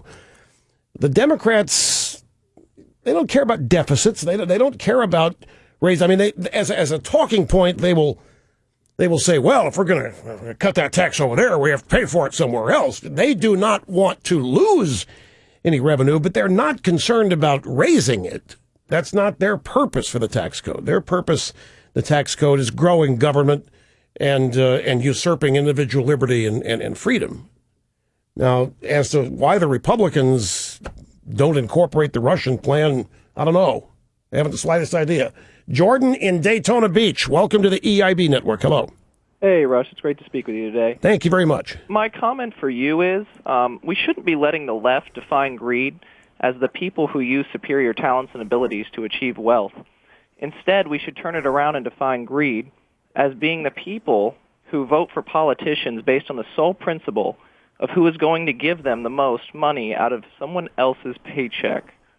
Yeah, this is a good point. The greed, I hear politicians talking about the greed in this country resides in two places, Washington, D.C., and, of course, you're right, maybe three places. The greed of the people who expect to be given things from other people. But then greedy academics, look at these people. Look at how they benefit from rising tuition and all of the other added finances that the institutions of higher learning get. The greed is everywhere. And they are attempting to say that people who want to keep more of what they earn is greed. And that couldn't be further from the truth. But again, the reality of definitions is not their point. This is character assassination and basically other attempts here to denigrate conservatives and Republicans. Because it's worked in the past. The media picks it up and runs with it. And so the greedy are now considered to be the people who work and who are achieving and who want to keep what they earn. The greedy are not those who want to take it from them. And you're right. It's just the exact opposite. Mary in Soldiers Grove, Wisconsin. Open line Friday. You're next. Hello. Hi, Rush. Thanks for taking my call. You bet. My husband and I are a small business, and in 2008, the year Obama got elected, first quarter unemployment, I paid $2,800. In 2011, first quarter, based upon the same amount of payroll, I'm paying over $14,000. Plus, I got hit with a $938 assessment based on interest owing to the federal government that Wisconsin had to pay. Wait, let me make sure I understand this. Before Obama was elected, your unemployment insurance payment was $2,800, and now it's over $14,000. Is this a year or a month? Quarter. A quarter. Yes. So the amount you pay for unemployment compensation for your employees, if they need it, is $14,000 a quarter. Correct. Wow. Yes. And then I have had 3 people in the past year turn down jobs saying that I was not offering them enough money to get off of unemployment. People forget that employers pay unemployment. We pay based on payroll taxes to the state level. Yeah, they don't think that. They think Obama's paying for it. They think the federal government's paying unemployment, and for 99 weeks. And you're exactly right. Unemployment is so high now that there are people to whom it's a much better deal to stay on unemployment than to go get a job. Also, Rush, I wanted to point out, a lot of schools encourage kids to take out student loans. Quote, it helps their credit rating. Yeah. And they encourage them to do it. They don't sit back and say, why don't you get a job going to school? They now require unpaid internships, community service before you can get your graduation, and they encourage them not to work. That's right. Go and get a loan, establish your credit rating, go to school. That guarantees that the money you borrow, we will get. It's a racket. And Rush, thank you so much for taking my call. You are welcome. You have a good day. You do the same. Here's another Mary from Bethany, West Virginia. Hi, and welcome to the program. Hi. You there? I'm here. Okie dokie. Hey, just called to say, you know what? You make my day. Well, thank you. Thank you very much. I have to say, my husband listened to you for years, and to tell you the truth, I couldn't stand you. Okay? And why? Why not? Because you sounded so arrogant. What? What do you mean arrogant? You mean I sounded sure of myself. I have one hand tied behind my back. Half my brain tied behind my back just to make it fair. Yeah. Well, your statements, and then eventually, as we're listening, I'm like, oh, okay. And then I would chuckle. And no matter how bad my day might be, you always make a statement that I have to smile or laugh about. Well, thank you I appreciate that. I really do. You're welcome. You have a good day. Okay, you do the same. That's Mary from Bethany, West Virginia. We've got a brief timeout. We'll be back and continue after this. America waits for what's next. El Rushmo, the most dangerous man in America, because I'm right. On the EIB network.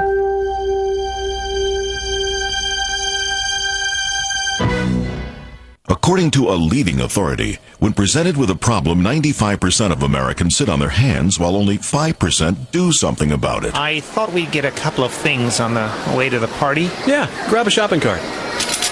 Oh, it's stuck. I guess we'll just have to carry everything. Well, let me try. There, see? Don't be part of the problem. Be part of the solution. Boy, I'm thirsty. Do you want a soda? Yeah, sure. Oh, it didn't take my $1. Well, that's okay. I can wait. Well, try it again, like this. Here you go. If you have a friend that gives up too soon, you know what to do. You know, I haven't seen Bob, and it didn't start.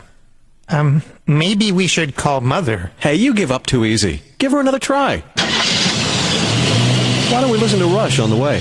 Who's Rush? A guy you really gotta get to know. Listen to Rush on the EIB network. I rode with my kid in the front seat to soccer practice. Does that make me a bad parent? Yes, it does. And you would have known if you read Bad Living magazine. There's a new study that shows people who eat red meat from cows that inhaled secondhand smoke are 3% more likely to get sick than people who don't. Should I be scared? Yes, and that's the point of Bad Living. When you subscribe to Bad Living, you'll be reminded of all the ways you put yourself and those around you in danger every day. I didn't even realize that my SUV was endangering other drivers and destroying the ozone hole and increasing our chances of getting hit by a giant asteroid.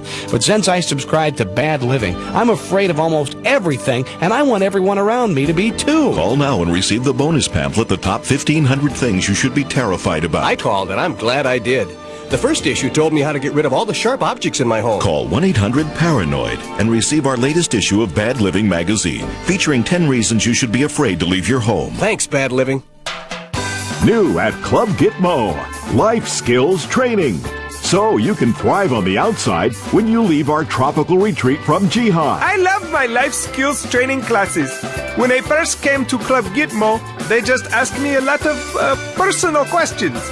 Now I ask the questions in class. You'll learn all about personal finance, computer skills, how to read a wiring diagram, and improve your English to make you a lot less suspicious. My favorite teacher is Mr. Shabazz.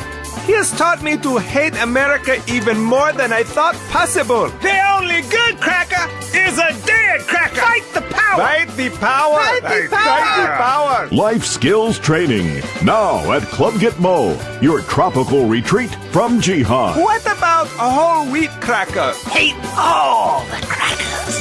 Fight the power. Ladies and gentlemen,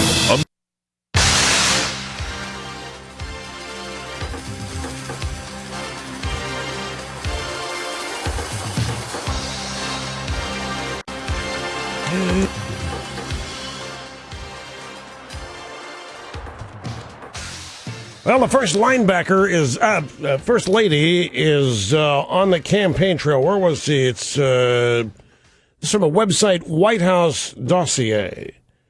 In a chilling appraisal of President Obama's Republican opposition, the first linebacker, I did it again.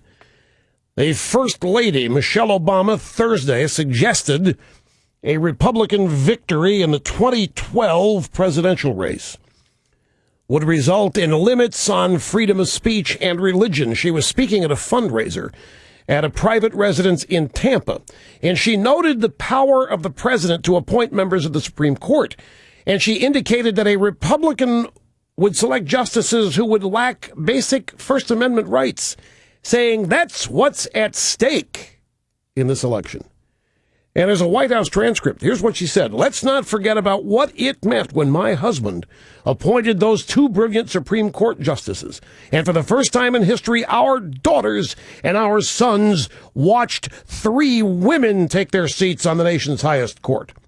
But more importantly, let's not forget the impact those decisions will have on our lives for decades to come, on our privacy and security, on whether we can speak freely, worship openly, and love whomever we choose. That's what's at stake here. This is what you get when you can't run on your husband's economic record. This is what happens when you can't run on your husband's achievements because there aren't any. This is what you get. Republicans want dirty air. Republicans want dirty water. Republicans want fewer people alive. And now, Republicans don't want you to be able to speak, and the Republicans don't want you to be able to practice your religion. This is what they have. This is what they're worth. This is all they've got. They are morally bankrupt. This is how they have to go out and raise funds. There is nothing, not one syllable from either Michelle Obama or Barack Obama or anybody in this campaign that's inspiring or uplifting. They are happily presiding over and managing a country in decline. And the only ammunition in their arsenal is these never-ending lies about the Republicans want poisoned air and water, dirty air and water, nobody able to speak.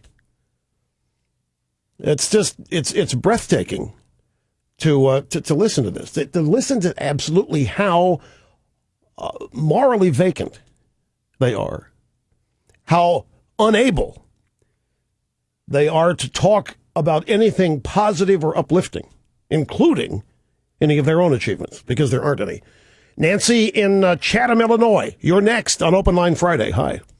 Hi, Rush. This is such a great honor to talk to you. I'm so pleased. My husband just carries a recording of your program each day, and he carries it around with him. And so that would be the podcast. Thank you very much. Well, no, we're not quite that up to speed. It's kind of like well, but you still know what it is. Yeah, I do. Anyway, we're retired, and I just wanted to say that Herman Cain ad, a lot of people put it down because of the guy smoking. I thought it was brilliant. I have never been a smoker. I hate secondhand smoke, but people have a right to smoke, and I think that where he says at the end that support Herman Cain and we will take back America, he smokes.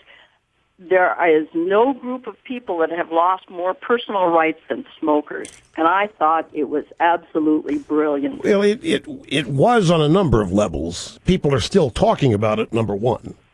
Right. But why? What is it your grievance with secondhand smoke?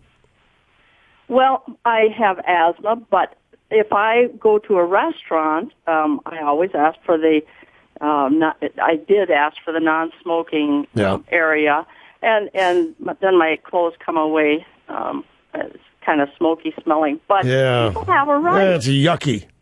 Yeah, well, people have a right. And nowadays they're trying to ban it in your houses, your private homes, in your cars, in the parks. And I think it's just gone too far. And I think this was a statement that all smokers can relate to. Well, it was something. I don't know what the guy was trying to do with it, but whatever he did with it, it had an effect. It had some impact. They had to know that there was going to be shock and dismay by ending that commercial with the guy taking a puff off his cigarette. They had to know that. What they were trying to do is open to interpretation. He says he's a smoker. He likes smoking. Boehner likes to smoke. Obama likes to smoke. Every smoker likes it. Let's face it, folks, it's cool. It looks cool. Everything about it is cool, except the health impact of it. But here's what I think about this. I'm amazed, because you're right, they're trying to ban it everywhere, including in the privacy of your own home. And yet, you know how many health care programs are funded with the sales tax revenue from cigarettes, cigars, and other tobacco products? I have long maintained that smokers deserve our gratitude. In fact, I think smokers, there should be somebody chosen, and a smoker should be given the highest medal that this country gives out. Whatever it is, the Medal of Honor. If not that, the Congressional Medal of Honor. Smokers are being told horrible things about themselves. They're being told they are rotten to the core people. They are despicable. And yet, they alone practically are funding children's health care programs.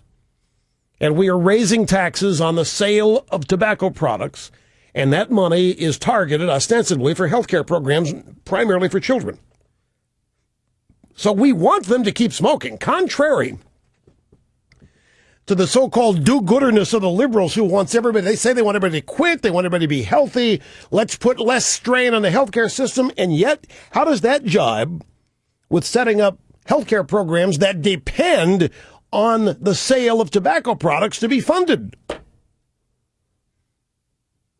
So smokers continue to pay these exorbitantly high prices.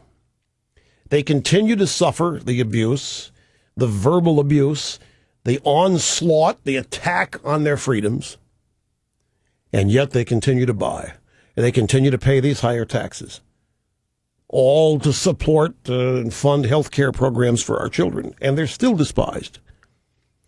But you have to wonder about assembling programs this way. You raise taxes, you make the cost prohibitive, claiming that you're a do-gooder, that you have compassion. You actually want these people to quit smoking. It's good for them. It's good for us. Getting them off cigarettes will bring down health care costs, it is claimed, because there will be fewer people showing up requiring health care at a relatively early age because they have contracted a terminal disease. We want to eliminate all that, right? Yet we take the sales tax revenue from those products to fund important programs like children's health. So does the government actually want these people to quit smoking? It doesn't look like it to me. You're listening to Rush Limbaugh, the big voice on the right, on the EIB network.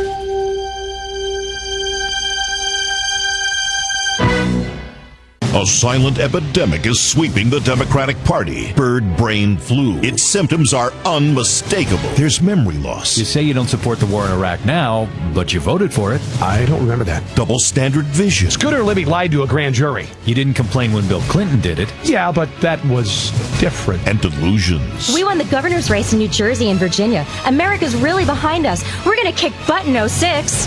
Wow, I feel better now. And hysteria. Global warming is melting the polar ice caps. Baby seals are dying. Bird brain flu affects liberals in the prime of their lives. But there is a cure.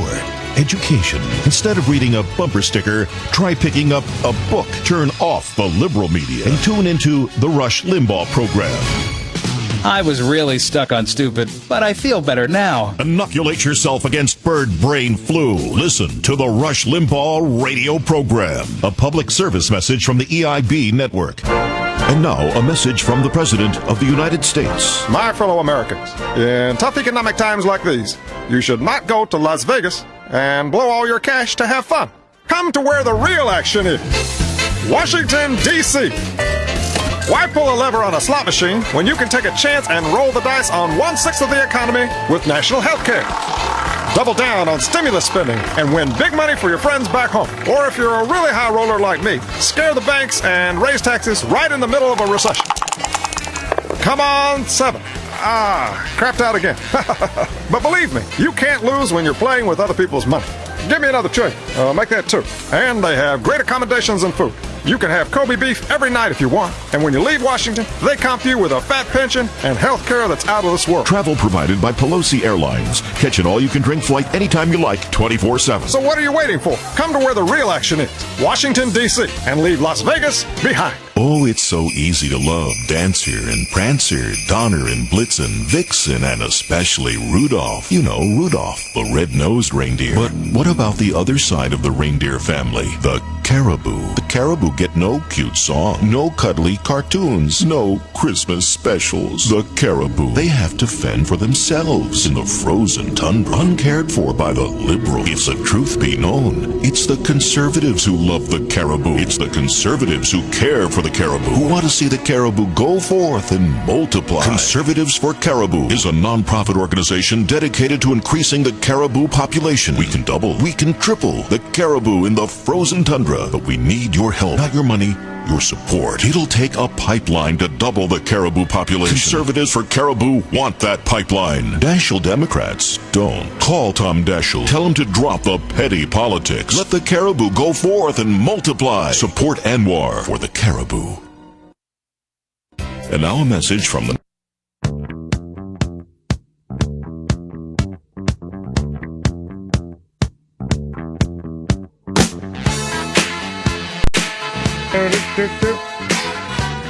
It's just this simple. Ladies and gentlemen, whenever a person quits smoking, a young child suffers. Whenever a person quits smoking, a child has to do without treatment. That child coughs a little longer and a little harder every time somebody quits smoking. It's a terrible thing. And with all of this pain and suffering that the children incur, you would think we would finally ask people to keep smoking and keep funding their health care programs rather than have them get sick and die.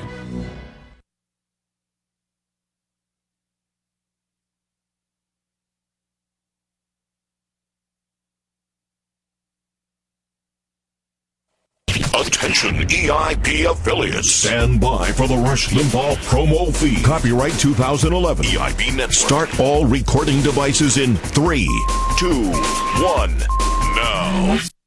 Rush Limbaugh.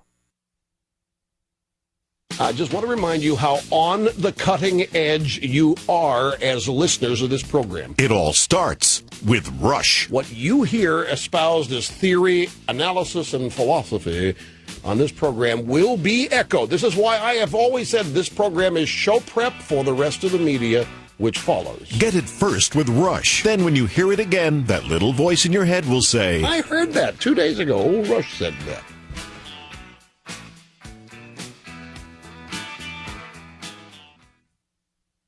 I just want to remind you how on the cutting edge you are as listeners of this program. What you hear espoused as theory, analysis, and philosophy on this program will be echoed. This is why I have always said this program is show prep for the rest of the media, which follows. I heard that 2 days ago. Old Rush said that. The president works for us, he reports to us, and when he tries to manipulate and politicize people and situations that cross the boundaries of responsible public service, I will call him out. The Rush Limbaugh Week in Review. And I don't do it for any other reason than it is the proper role of a responsible citizen. The day it becomes irresponsible to hold public servants accountable, then I could say this country's great experiment in self-governance is over.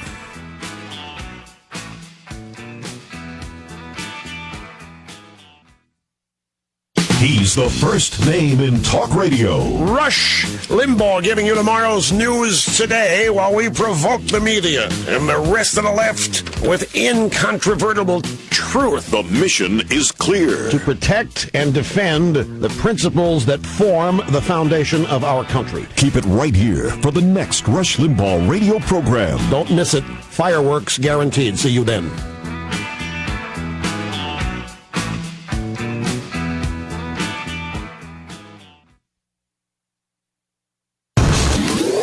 This concludes the promo feed. Production directors everywhere. Be with us next time as we make your life easier on the EIB network.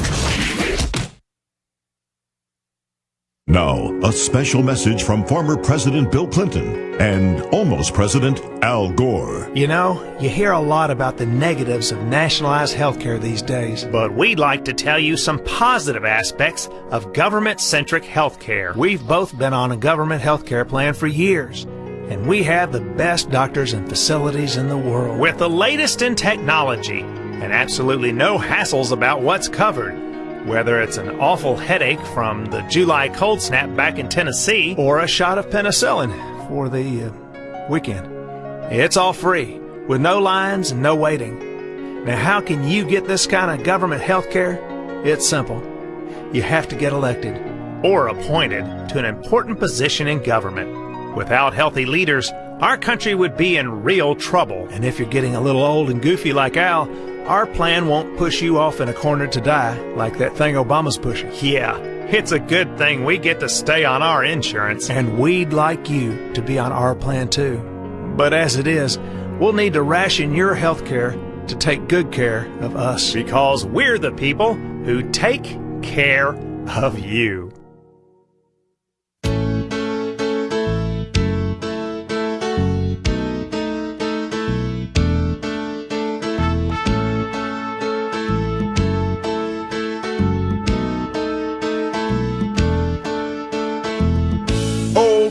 Got no reason.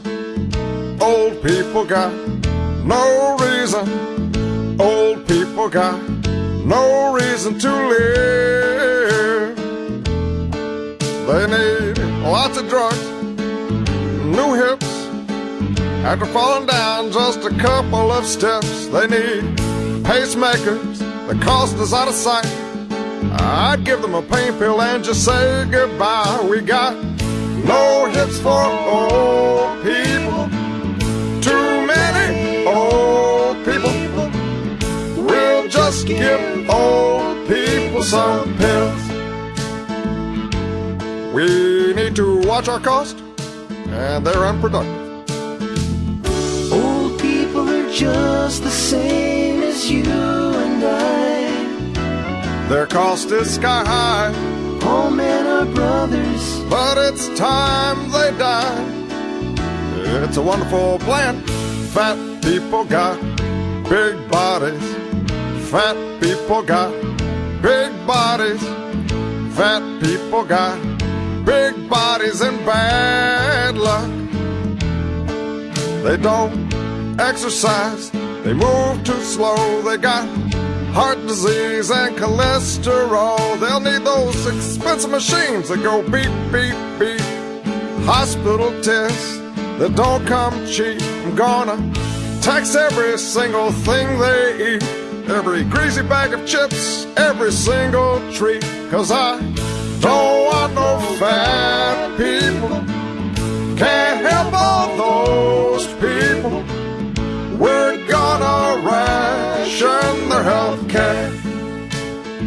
But don't worry, because if you're on the federal plan, you're not going to be forced into anything like what I'm going to give those people. Because you're valuable. And I'm also part of that plan.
honestly, folks, I kid you not when I tell you that Occupy Wall Street protesters are saying to themselves and to us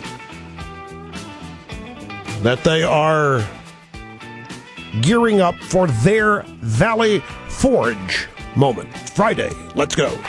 And now, from sunny South Florida, it's Open Line Friday! Open Line Friday, where I, El Rushbo, take one of the greatest career risks known to exist in major big media. And that's turning over the content of the most listened to radio talk show in the world to people who have no idea what they're doing with it. Rank amateurs. Lovable rank amateurs, nevertheless. The reason, actually, some would say it's not a career risk because amateurs are now running big media organizations, news, and what have you. At any rate, we love you all. And Open Line Fridays, when you have the chance to talk about whatever you wish to talk about. Whether I care about it or not, doesn't matter. Monday through Thursday, it does matter. You have to talk about what I'm interested in or you don't make it. But on Friday, golden opportunity for you to ask a question, make a comment about anything that you want, including if you think something that should be discussed that hasn't been. The telephone number is 800-282-2882, and the email address lrushbo@eibnet.com. From the San Francisco Chronicle. Actually, it's an AP story. Anti-Wall Street protesters around the country who are vowing to stand their ground against the police and the politicians are also digging in against a different kind of adversary, cold weather. With the temperatures dropping, they're stockpiling donated coats, blankets, and scarves, trying to secure cots and military-grade tents, and getting survival tips from the homeless who have joined their encampments. Now stop and think of that. Occupy Wall Streeters soliciting survival tips from the homeless. And don't forget this. They have done thermal imaging of the tent city at Occupy London at night, and they have found that 90% of the tents are empty. Those spoiled brats go back to mom and dad's house, toke up, spend the night, come back the next day, and make it look like they never left. Michael McCarthy, a former Navy medic in Providence, says everybody has been calling it our Valley Forge moment. Everybody thought George Washington couldn't possibly survive in the Northeast. So these people are comparing what they're doing to George Washington at Valley Forge. It's not even November. Now, there is going to be a little snowstorm in the Northeast. Connecticut, New York may see some flakes. Boston. No, it's not a blizzard. But given how early it is in the season, it's a significant snow. But to compare themselves to George Washington, it's our Valley Forge moment. More than a month and a half into the movement, Occupy Wall Street activists from New York to Colorado have pledged to tough it out. The snow, the sleet, and the cold as they protest economic inequality and what they call corporate greed. But the dangers of staying outdoors in some of the country's harsher climates are already becoming apparent. In Denver, 2 protesters were hospitalized with hypothermia this week during a storm that brought several inches of snow. The activists also know full well that the number of demonstrators is likely to drop as the weather gets colder. Some movements are scouting locations indoors, including vacant buildings or other unused properties, maybe even foreclosed homes, though some question the wisdom of holding a protest outside the public eye. In other words, if we go inside, nobody's going to see us. Then there's this. Democrat Senate candidate Elizabeth Warren said yesterday the Wall Street protests were independent and organic. She's conceding that she misspoke during an earlier interview in which she seemed to be taking credit for the movement. What I meant to say, yes, I've been protesting Wall Street for a long time now. That's what I meant to say. What she said was she created much of the intellectual foundation for what they do. Now she's trying to walk that back by saying that the Occupy Wall Street movement's organic, it's independent, and that's how it should be. I really didn't have much to do with it. Why would she walk this back? Are the Occupy Wall Street people getting mad over who's getting credit for this? Why would she walk this back? The only reason she'd walk it back is if it's going to hurt her campaign. This woman, by the way, is the one who oversaw TARP. She's the one. She was in the regime. She oversaw the TARP, the bailouts. She's a Harvard professorette. Governor Jerry Brown is risking a backlash on his pension plan. Governor Jerry Brown, California, proposed a sweeping overhaul of California pension. Wait, I don't care about this. Nah, I don't care about it today. Let's see. I can't read this one. It's too small. Here's one. The expiration of federal stimulus funding for Medicaid has dealt a blow to states still struggling to recover from the economic downturn, according to figures released yesterday. To compensate for the loss of extra federal Medicaid dollars this June, states have increased their spending on the program by an average of 29%. Does that make sense? To compensate for the loss of revenue, they're spending more. It's a Washington Post story, and it's a sob story. And some people might find it odd, or it might be news to you, that Medicaid spending was stimulus. But it was. The expiration of federal stimulus funding for Medicaid. Did you know that the original Porculus bill had money in it for Medicaid? And that's how we were going to rebuild roads and bridges and schools and have shovel-ready jobs, by having more money for Medicaid in the states. And now, like all other areas of the Porculus, the money's running out. And the states don't know what to do. So they're spending more. Tracy Gordon, a researcher at the Brookings Institution who specializes in state budgets. Boy, what a career that is. You imagine getting up every day and saying, this is what you get to do? Yeah, I'm going to go and study state budgets. Said that there were signs of progress. Nevertheless, the growth in Medicaid enrollment is slowing, and states have had 6 straight quarters of revenue growth. Still, she said, state revenues remain at least 6% lower than pre-recession levels, and the states are projecting a total of $46 billion in budget shortfalls for the fiscal year that'll start next July because the stimulus is ending. She said that one option nobody is pushing is another round of federal stimulus spending to help us out. I really think it just boils down to the federal government's budget challenges, she said. And in this environment, I think additional aid to the states just isn't going to be forthcoming, but that's the solution. We just need more stimulus. We need more money for Medicaid from the state. Wait till you see Obamacare, Ms. Gordon, when that gets implemented. Well, you see what kind of problems the states will be in then. Let's see. A guy at Pajamas Media, terrorism researcher by the name of Patrick Poole, is reporting that Mohammed Elibiari, an appointee on Obama's Homeland Security Advisory Council, is in hot water with the Texas Department of Public Safety. The issue is whether this guy used his privileged access to a state law enforcement database to acquire intelligence reports and then tried to shop them to the media, urging that they showed rampant Islamophobia at the Texas Department of Public Safety under Governor Rick Perry. So a regime employee at Homeland Security got hold of some data at a state law enforcement database and was shopping it to the media, hoping to get them to use it against Governor Rick Perry of Texas on the basis he's an Islamophobe.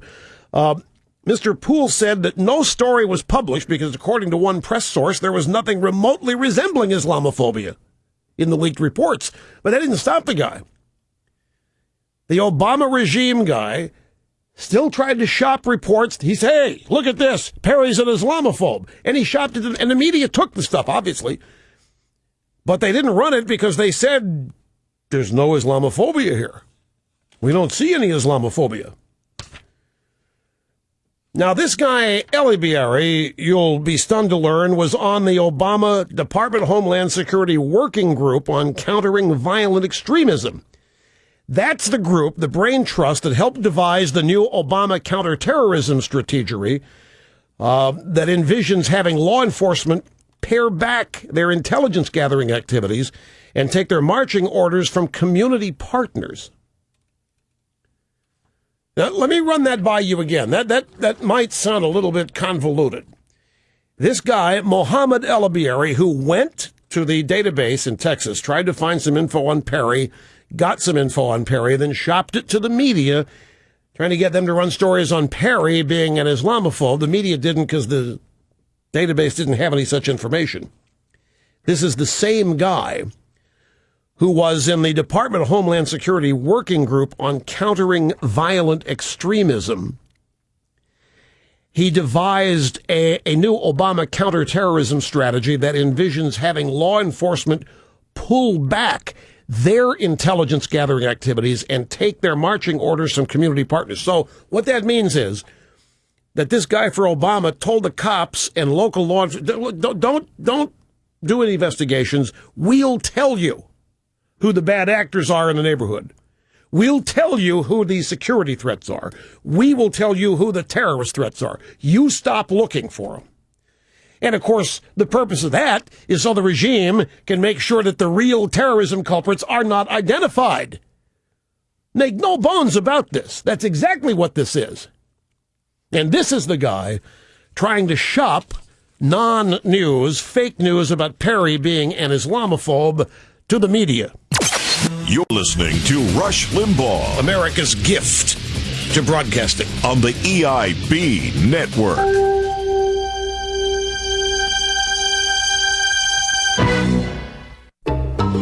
For centuries, third world women have known the secrets of washing their clothes with materials that are close at hand. The Jupiter 3000 embraces this technology and uses only a half of a cup of water per load. The new Jupiter 3000 from General Eclectic. So, like, how does it work? Simply put 50 pounds of small pebbles into this hopper.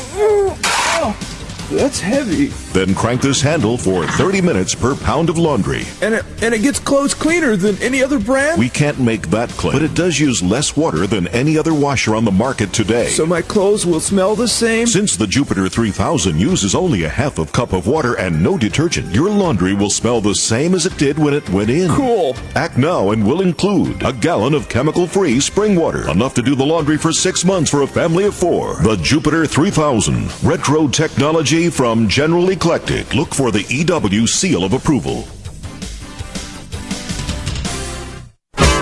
If you got a hankering for something a little bit on the wild side for dinner tonight, then you need to check out Girl Cafeteria.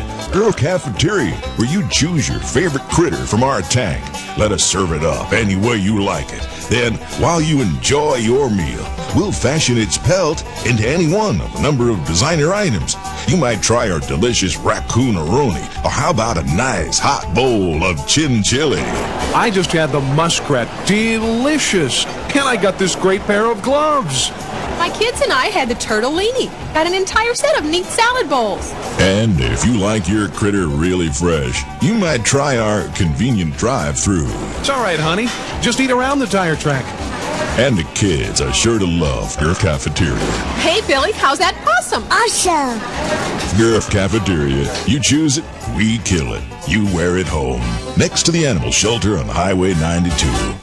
If you're looking for the real south of the border experience, then sneak into Los Elegalos and place your order today. Welcome Welcome to Los Elegalos. Can I take your order? Yes, I want free health care, a job, I want to protest in the streets, and I want the entire Southwest U.S. returned to its rightful owner, Mexico. Are you here legally? That's none of your business. And right now in Los Elegalos, you can try our new chicken soft border taco. With a tortilla so thin, you can see right through it. No ID, no problem. In the country illegally, no problem. Just cut in line in front of everyone else. Jace, I'd like a La Raza tostada. Hey, I've been waiting in line here for 10 years. Hey, tell that to Harry Reid and Nancy Pelosi. Bring the whole gang to Los Elegalos and order our MS-13 special. Order a dozen tacos and we'll throw in one free. Viva Los Elegalos! Wear your American flag t-shirt inside out and get a free entry. That's entree? Oh, yeah. Now open 24 hours in all border states. Arizona is subject to change.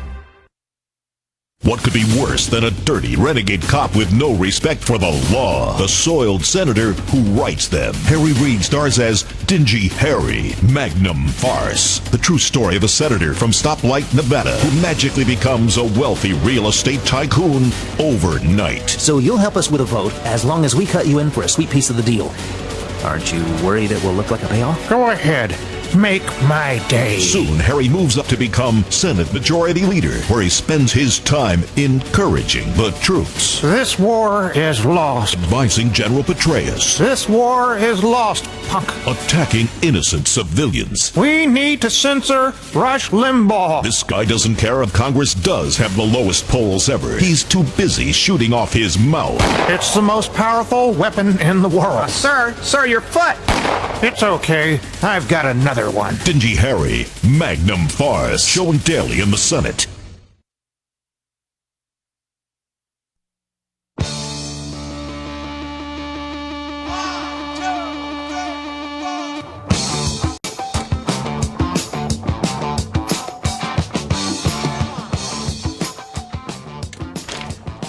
It's Open Line Friday, and that means we focus a little more on the phones, and that can be good or bad.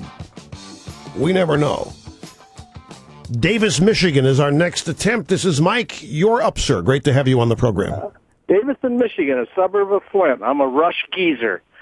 You, a few months ago, asked what was the difference between a communist and current-day Democrat. I did? And yes, that was about 2 months ago. I asked that.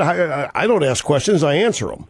Well, you had a thought. Anyway, you'd mentioned it, and I thought of two things that are different between a communist and today's Democrat. You just said that because you want to call and tell us the answer, but I didn't ask that question.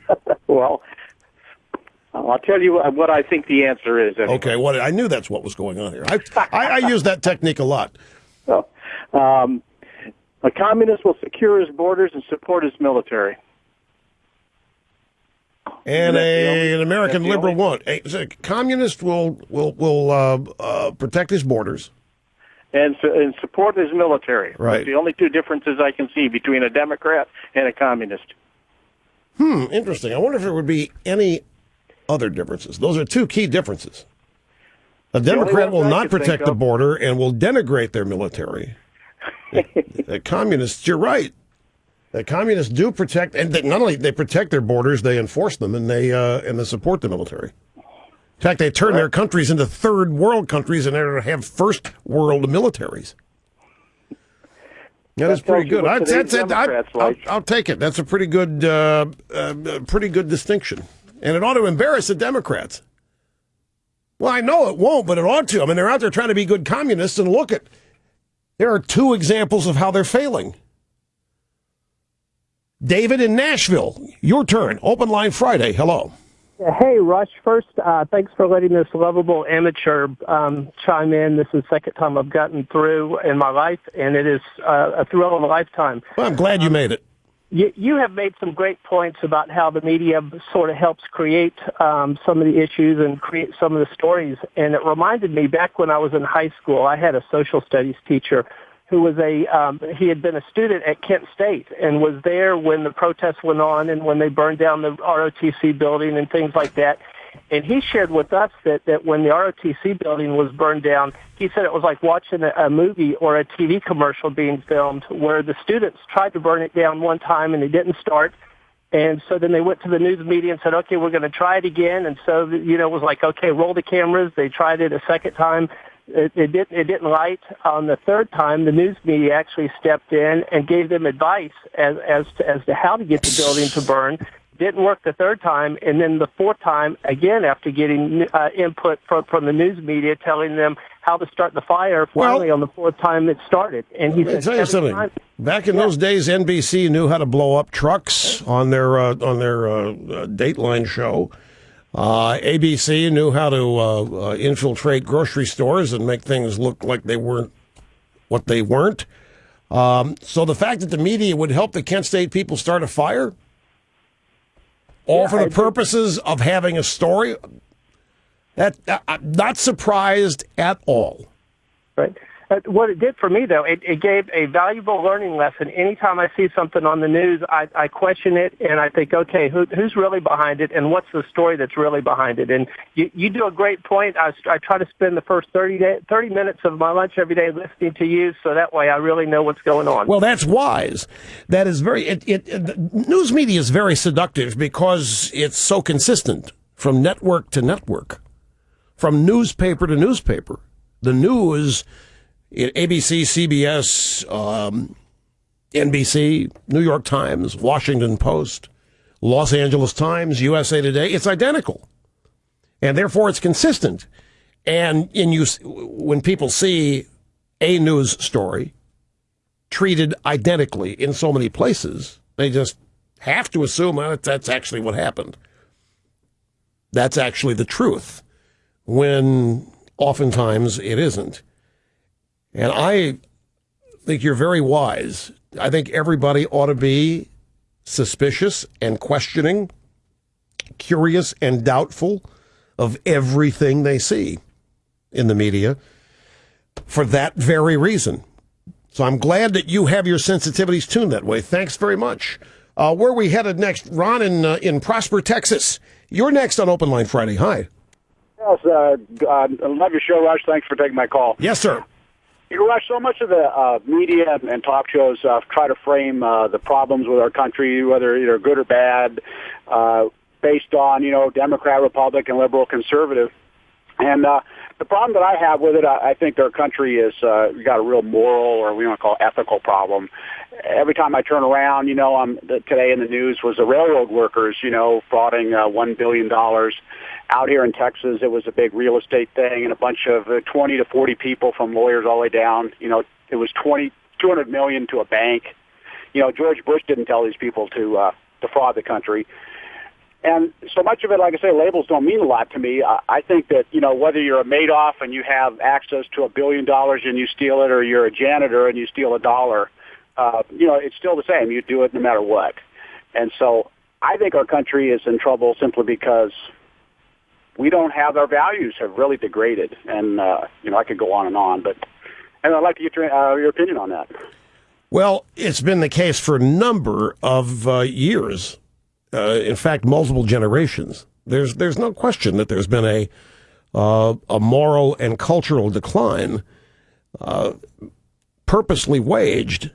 The left wants no judgmentalism. The left does not think anybody is qualified to sit in judgment of them. They are qualified to sit in judgment. But I don't think there's any question about that. Standards have been obliterated and have been blurred. This has led to a lot of confusion and a sense that there's really nothing that's really wrong anyway. There's just explanations for everything. Now from coast to coast, it's America's late-night radio talk sensation, the scintillating Tom Daschle. Hi, I'm Tom Daschle, and I'm back now. And let's, in this segment's monologue, it's all the Republicans' fault. I think that we can all agree on that. And that's my message in this segment. Let's go to the phones again. We have phones available, lines available. If anyone wants to call about, say, gun control or abortion, I'd be happy to talk about any of those subjects. So let's go back to the phones. Actually, we have John on both the liberal and conservative line. John, here on the Tom Daschle Show. I don't care how many times you leave a message on my machine. I'm just not gonna. I'm not coming on your show. I only go on Meet the Press, large, important places where I can get FaceTime. Well, I guess that about wraps it up for the Tom Daschle hour. This is Tom Daschle with a liberal message on the radio, reaching out to America. If you have only 1 hour yet to live, spend it with Tom Daschle. It will seem like a year. Now a message from President Barack Obama about today's ATF. My fellow Americans, in the past, the ATF just regulated the sale of alcohol, tobacco, and firearms. Pretty boring. But under my administration, we've expanded their mandate to boost the nation's economy with cool new programs like Operation Fast and Furious, where we sold over 2,500 illegal firearms on the Mexican border in record time. Operation Blackout. To help sell new cars, we gave away free cases of liquor to anyone buying a government motors car with a DUI conviction and a suspended license. And Operation Puff More. We need a new generation of smokers to pay taxes, so we rewarded Atlanta school children for their good grades with a carton of smokes. Today's modern Bureau of Alcohol, Tobacco, and Firearms. Who knows what they'll do next? Holder, put that bottle down and leave that alone. Do you have trouble being taken seriously? How did you know? Do you long for that certain special something lacking in your voice? Uh-huh. Do you want to make your average thoughts and ideas seem powerful and gifted? Yeah. Well, now you can have that confident, authoritative, God-like sound wherever you go with the Obamatron Verberator Pro. The Obamatron Verberator Pro is the only portable reverberation device personally endorsed by Barack Obama because it's so simple to use. Just implant the tiny sensor. Wait.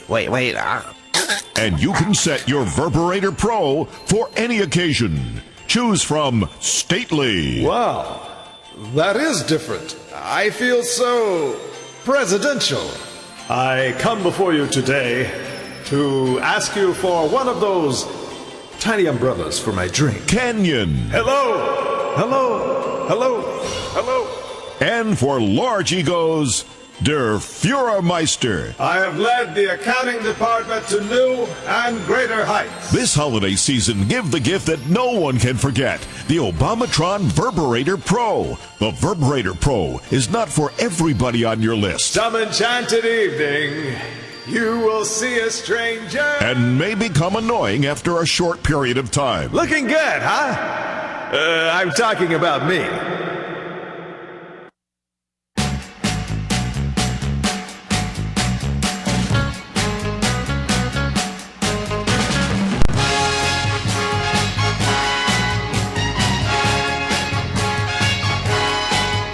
Back to the phones, open line Friday, Eatontown, New Jersey. Hi, Ed. Great to have you. I'm glad you called, sir. Welcome. Thank you, Rush. Dr. Rush, that is. I appreciate that. I'm here to talk about politics.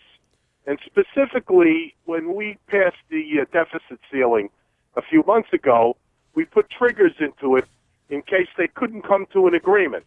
Politico's reporting today that the Weeper of the House, Bonnier, and the Democrats are trying to come to an agreement take out all these triggers.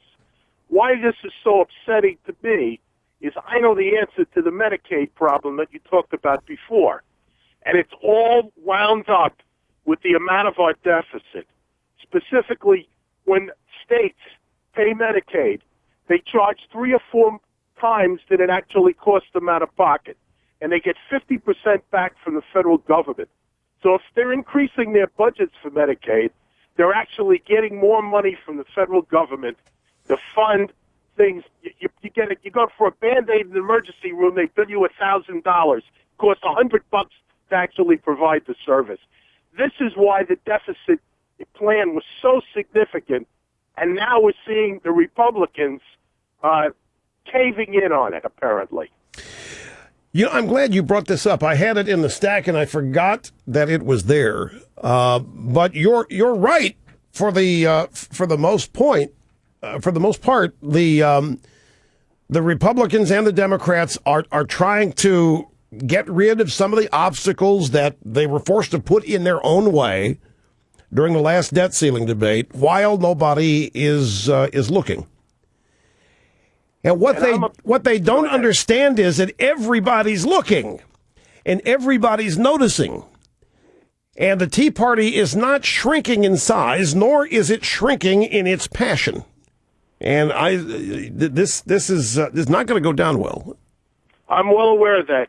The other thing is, if you ever get to the OWS on Wall Street, you better hold your nose because there's violations of air quality. You can't believe the smell. It's like being in the middle of a garbage dump. You are. You are. These guys running around. They look like urine. They smell like urine. It is a pigsty. I know. It's a total 100% pigsty. And, of course, that doesn't matter. You know, the mayor says you can't smoke, except they can. The mayor says you can't sleep overnight in the park, except they can. The mayor says you can't pollute the city, except they can. I want to make one more comment. What is that? What is that one more comment? 98% of all the people that work in financial services in this country are good people. The small number of people that created the problem in mortgages are the incredible minority. And allowing the president to just defecate on all these good Americans who work very, very hard is upsetting to me. Well, what's the difference? Our industry doesn't look say at amen, amen. But that's true of every business the Democrats have on their enemies list. Everybody in big oil is a creep. Everybody in big pharmaceuticals a creep. Everybody in big retail's a creep. Hell, everybody in a corporation's a creep. You know how to really tick off a liberal? You want to really tick them off? Just say to them, "Oh, wait a minute. What is a corporation? It's just people." They just go ballistic because in their minds, a corporation is not people. A corporation is the embodiment of spiritual evil. Maybe not spiritual, but it is, because they don't believe in spiritual. But a corporation to them is not people. You tell them that all it is people. It's your neighbors. There are people that work for the corporation, and a lot of people who work for the quote-unquote corporation don't like it either. They think they're underpaid. The same things happen in corporations that happen in any other organization of human beings. You have everything that happens in every club, in every group of people happens in a corporation. But they have this mental characteristic in their head of a corporation that's superhuman, that is all-powerful, that it is robotic, and that it's evil. It's devoid of any reality. Now, I want to go back to the first story that you talked about with the triggers and how the Republicans and Democrats are trying to erase the triggers, the obstacles that are in their way to further spending. And you got to keep in mind now this story is in the Politico. And I know some of the guys Politico, and I don't mean to be impugning the Politico, but it's clear that the Politico has got sympathies toward Obama and the Democrat Party and so forth. But this story in the Politico makes it sound like the Republican leadership, John Boehner, who you call the weaker of the House. I caught that. Story in the Politico makes it sound like the Republican leadership is afraid that another standoff over debt will hurt the Republican reelection effort. It is the same thing. And the reason that the Republicans, if the Politico's right, and I'll add that as a caveat, if the Politico is right, the Republican leadership doesn't want another debt ceiling fight because they're afraid of the impact it'll have on their reelection effort. It's simply because they continue to believe that the only media that matters is the, quote, legacy or mainstream or drive-by media. And if the drive-by media is critical of them, then that's all that matters. It doesn't matter who else would be praiseworthy. It doesn't matter who else might be critical. If the drive-bys are critical, if the Washington Post, New York Times, you take it, name it, CBS, NBC, if they're critical, can't have that. They think that they have to use those people to get their message out. They think those people have to approve of what they're doing if they're going to survive.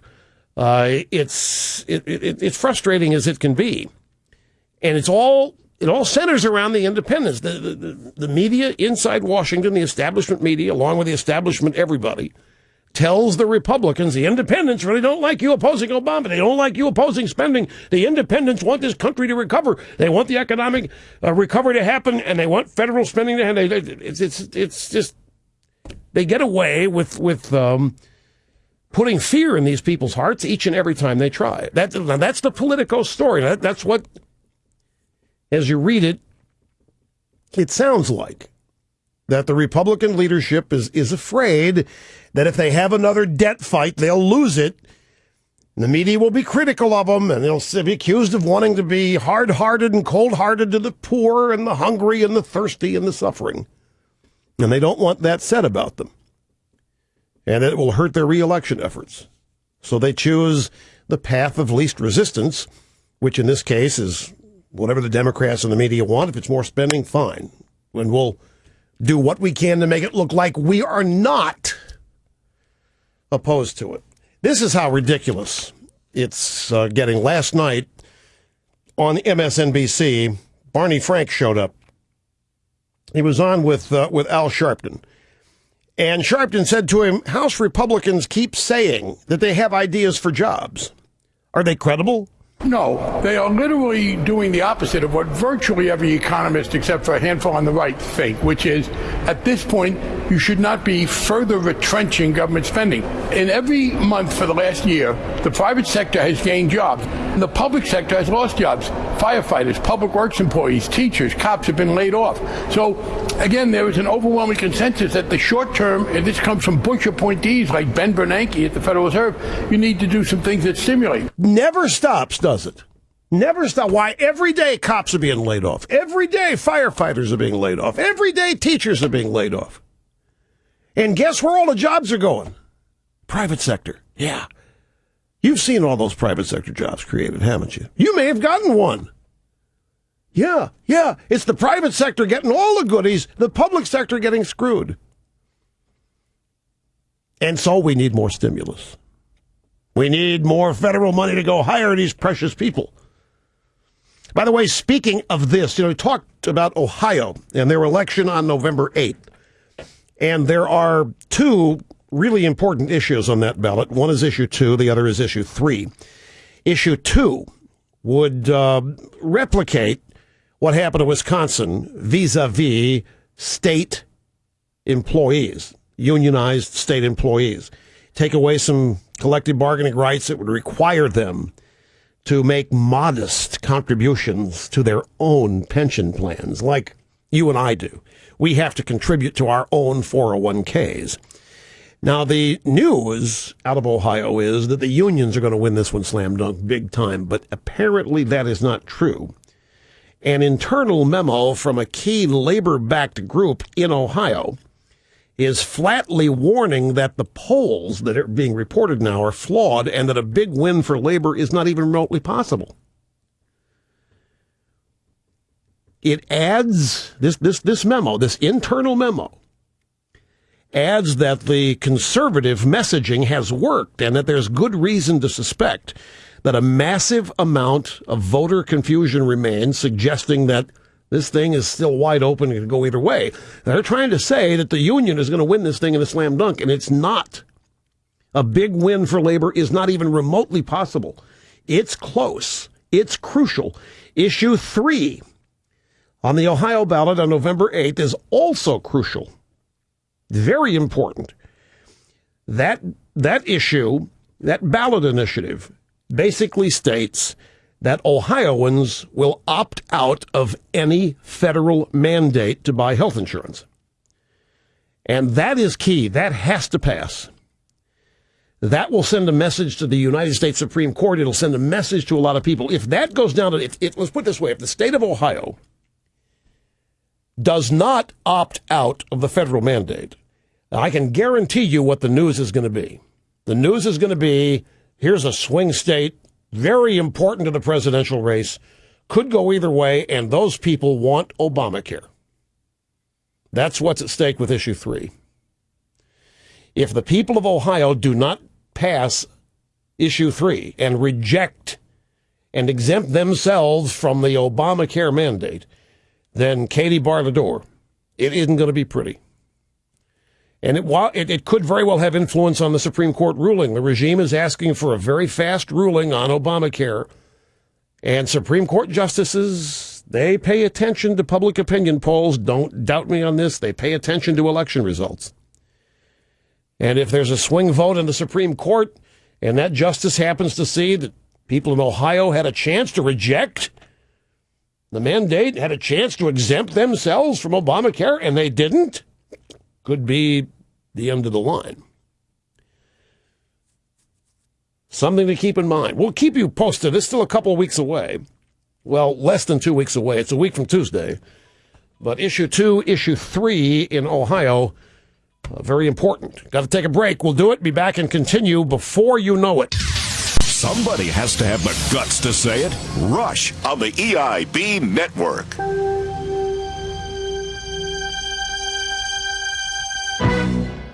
Now, an urgent message from Albert Gore Jr. My fellow environmentalist, recently my purchase of carbon credits from a company I own to offset my personal carbon footprint has caused some to question my true beliefs in the cause of global warming. Rest assured that any profits from the credits I purchase to offset my energy use will be used toward the purchase of more energy, which will require me to purchase even more carbon credits. My computer models have shown this synergistic approach will cool the Earth 0.65 degrees by the year 2068. But to do it even faster, I need your help. To help cool the Earth even faster, send a donation to the Albert Gore Jr. Utility Fund today and help Al purchase even more energy and more credits. It's like the circle of life. Are you looking for a totally healthy choice in fast food? Then drive into the all-new Bun and Run. Welcome to Bun and Run. May I take your order, please? Yeah, I want a double with cheese, chili, and onion. We don't have that, sir. What about chicken nuggets? No. Sausage nuggets? Bacon nuggets? We don't have them. And ordering is simple at Bun and Run. We serve nothing but the finest whole grain buns with nothing inside. Hello, I'm Sidney Klopp, founder of Bun and Run. My lawyer said this concept would limit our liability. I hope you enjoy my buns. So for a healthy, satisfying meal, try our new Bun and Run today. Okay, I'll just have the bun and some mayo. We don't serve mayonnaise. At Bun and Run, we serve just the bun with no unhealthy fillers. And you can have it your way, toasted or untoasted. Bun and Run, the healthiest fast food on the planet. Nothing but the bun. Bun and Run. Franchises available. Hey, Bob. Cute car. Yeah, it's my new 2014 Ford Excuse 4x4, limited edition. The first 4x4 to meet the new mileage standard, 37 miles to the gallon. Ooh, limited edition. Yeah, they only made 3 this year to keep up with the demand. Kind of small, don't you think? Well, yeah, but it does get 37 miles to the gallon. Hey, careful, don't lean on it too hard. The sheet metal's kind of thin. Ooh, sorry. Let's go for a ride. Kind of tight in here. Yeah, but my Ford Excuse gets... Oh, I know, 37 miles to the gallon. What is that? The optional Briggs & Stratton V2 engine. Only 12 horsepower. But it does get... I know. 37 miles per gallon. Can you tow anything? No. Carry any cargo? Well, but it does get 37 miles per gallon. You want to go for a drive around the block? Oh, I don't know. What time is it? 3 o'clock. Will we be back in time for dinner? Good question. The 2014 Ford Excuse 4x4. The future is coming. Now a message from President Barack Obama about today's ATF. My fellow Americans, in the past, the ATF just regulated the sale of alcohol, tobacco, and firearms. Pretty boring. But under my administration, we've expanded their mandate to boost the nation's economy with cool new programs like Operation Fast and Furious, where we sold over 2,500 illegal firearms on the Mexican border in record time. Operation Blackout. To help sell new cars, we gave away free cases of liquor to anyone buying a government motors car with a DUI conviction and a suspended license. And Operation Puff More. We need a new generation of smokers to pay taxes. So we rewarded Atlanta school children for their good grades with a carton of smokes. Today's modern Bureau of Alcohol, Tobacco, and Firearms. Who knows what they'll do next? Holder, put that bottle down and leave that alone.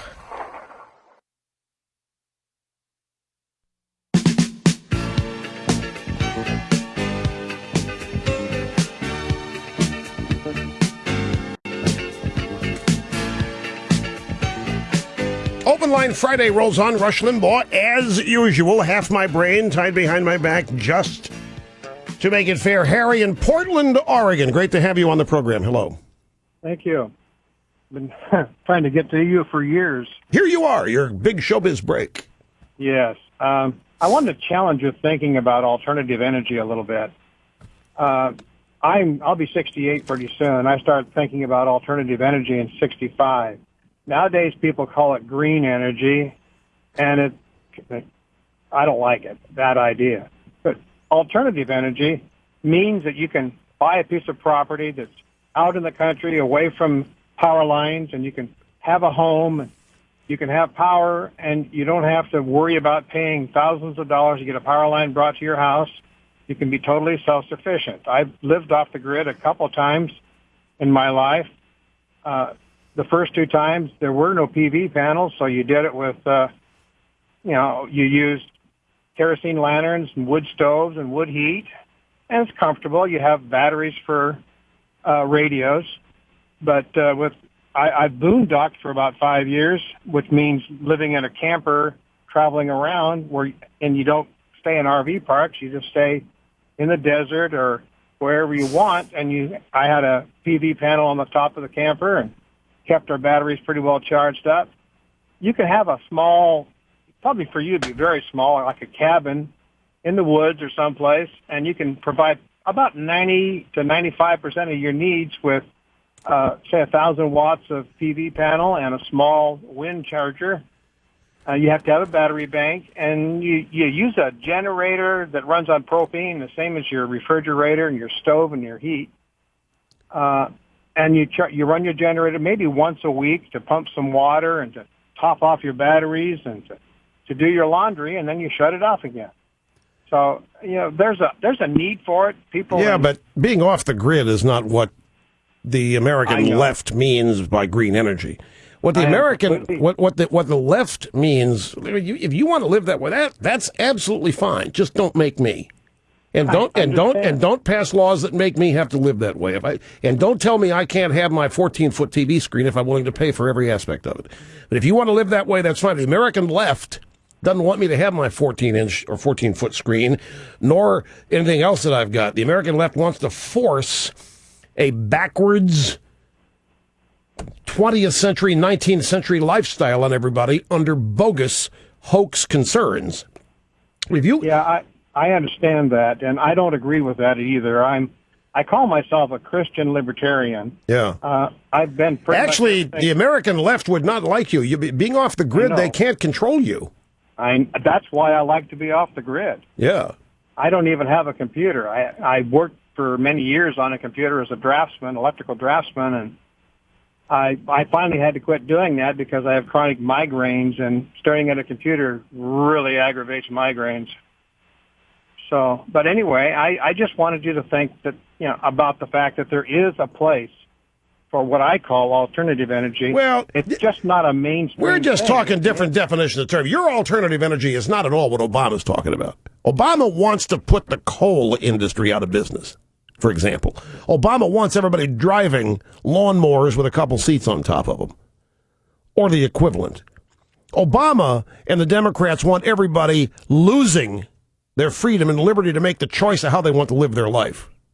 And the green energy is just, another diving board to get into that cesspool. That's all it is. Not for us. The most powerful name in talk radio. Rush on the EIB network.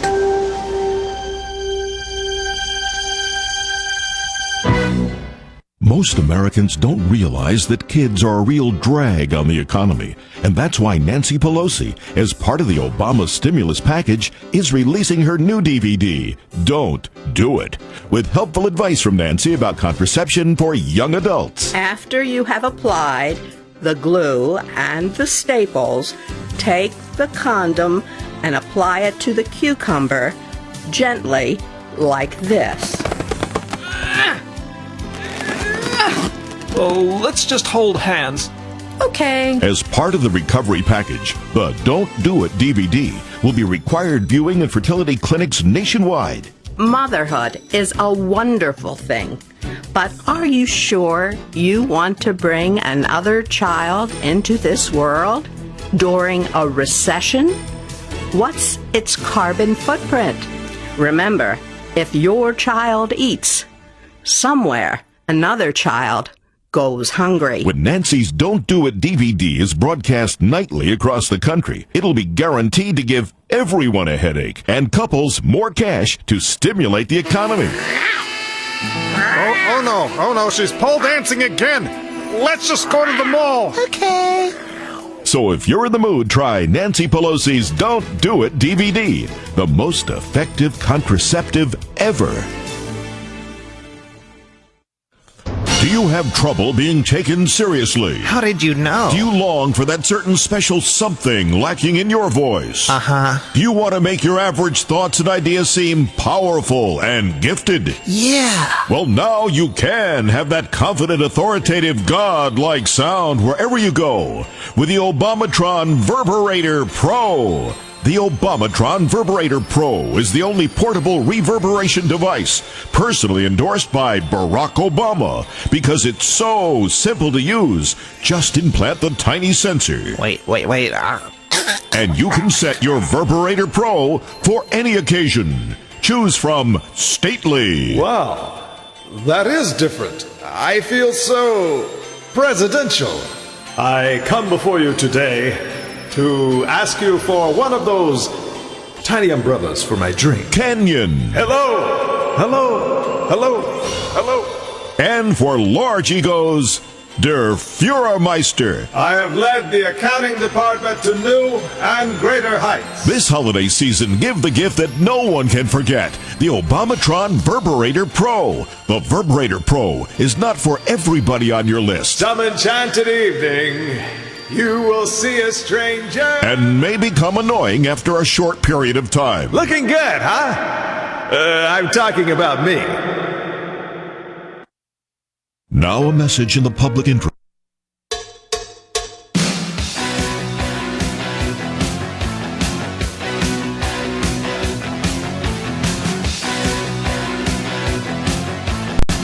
Folks, I hope you have a wonderful weekend. We intend to here at the EIB Southern Command, and we'll be back Monday, revved and ready and stoked to kick off another brand new week of broadcast excellence, dealing with whatever nonsense happens between now and noon Eastern Time Monday when we get back. Thanks for being with us today, and see you Monday.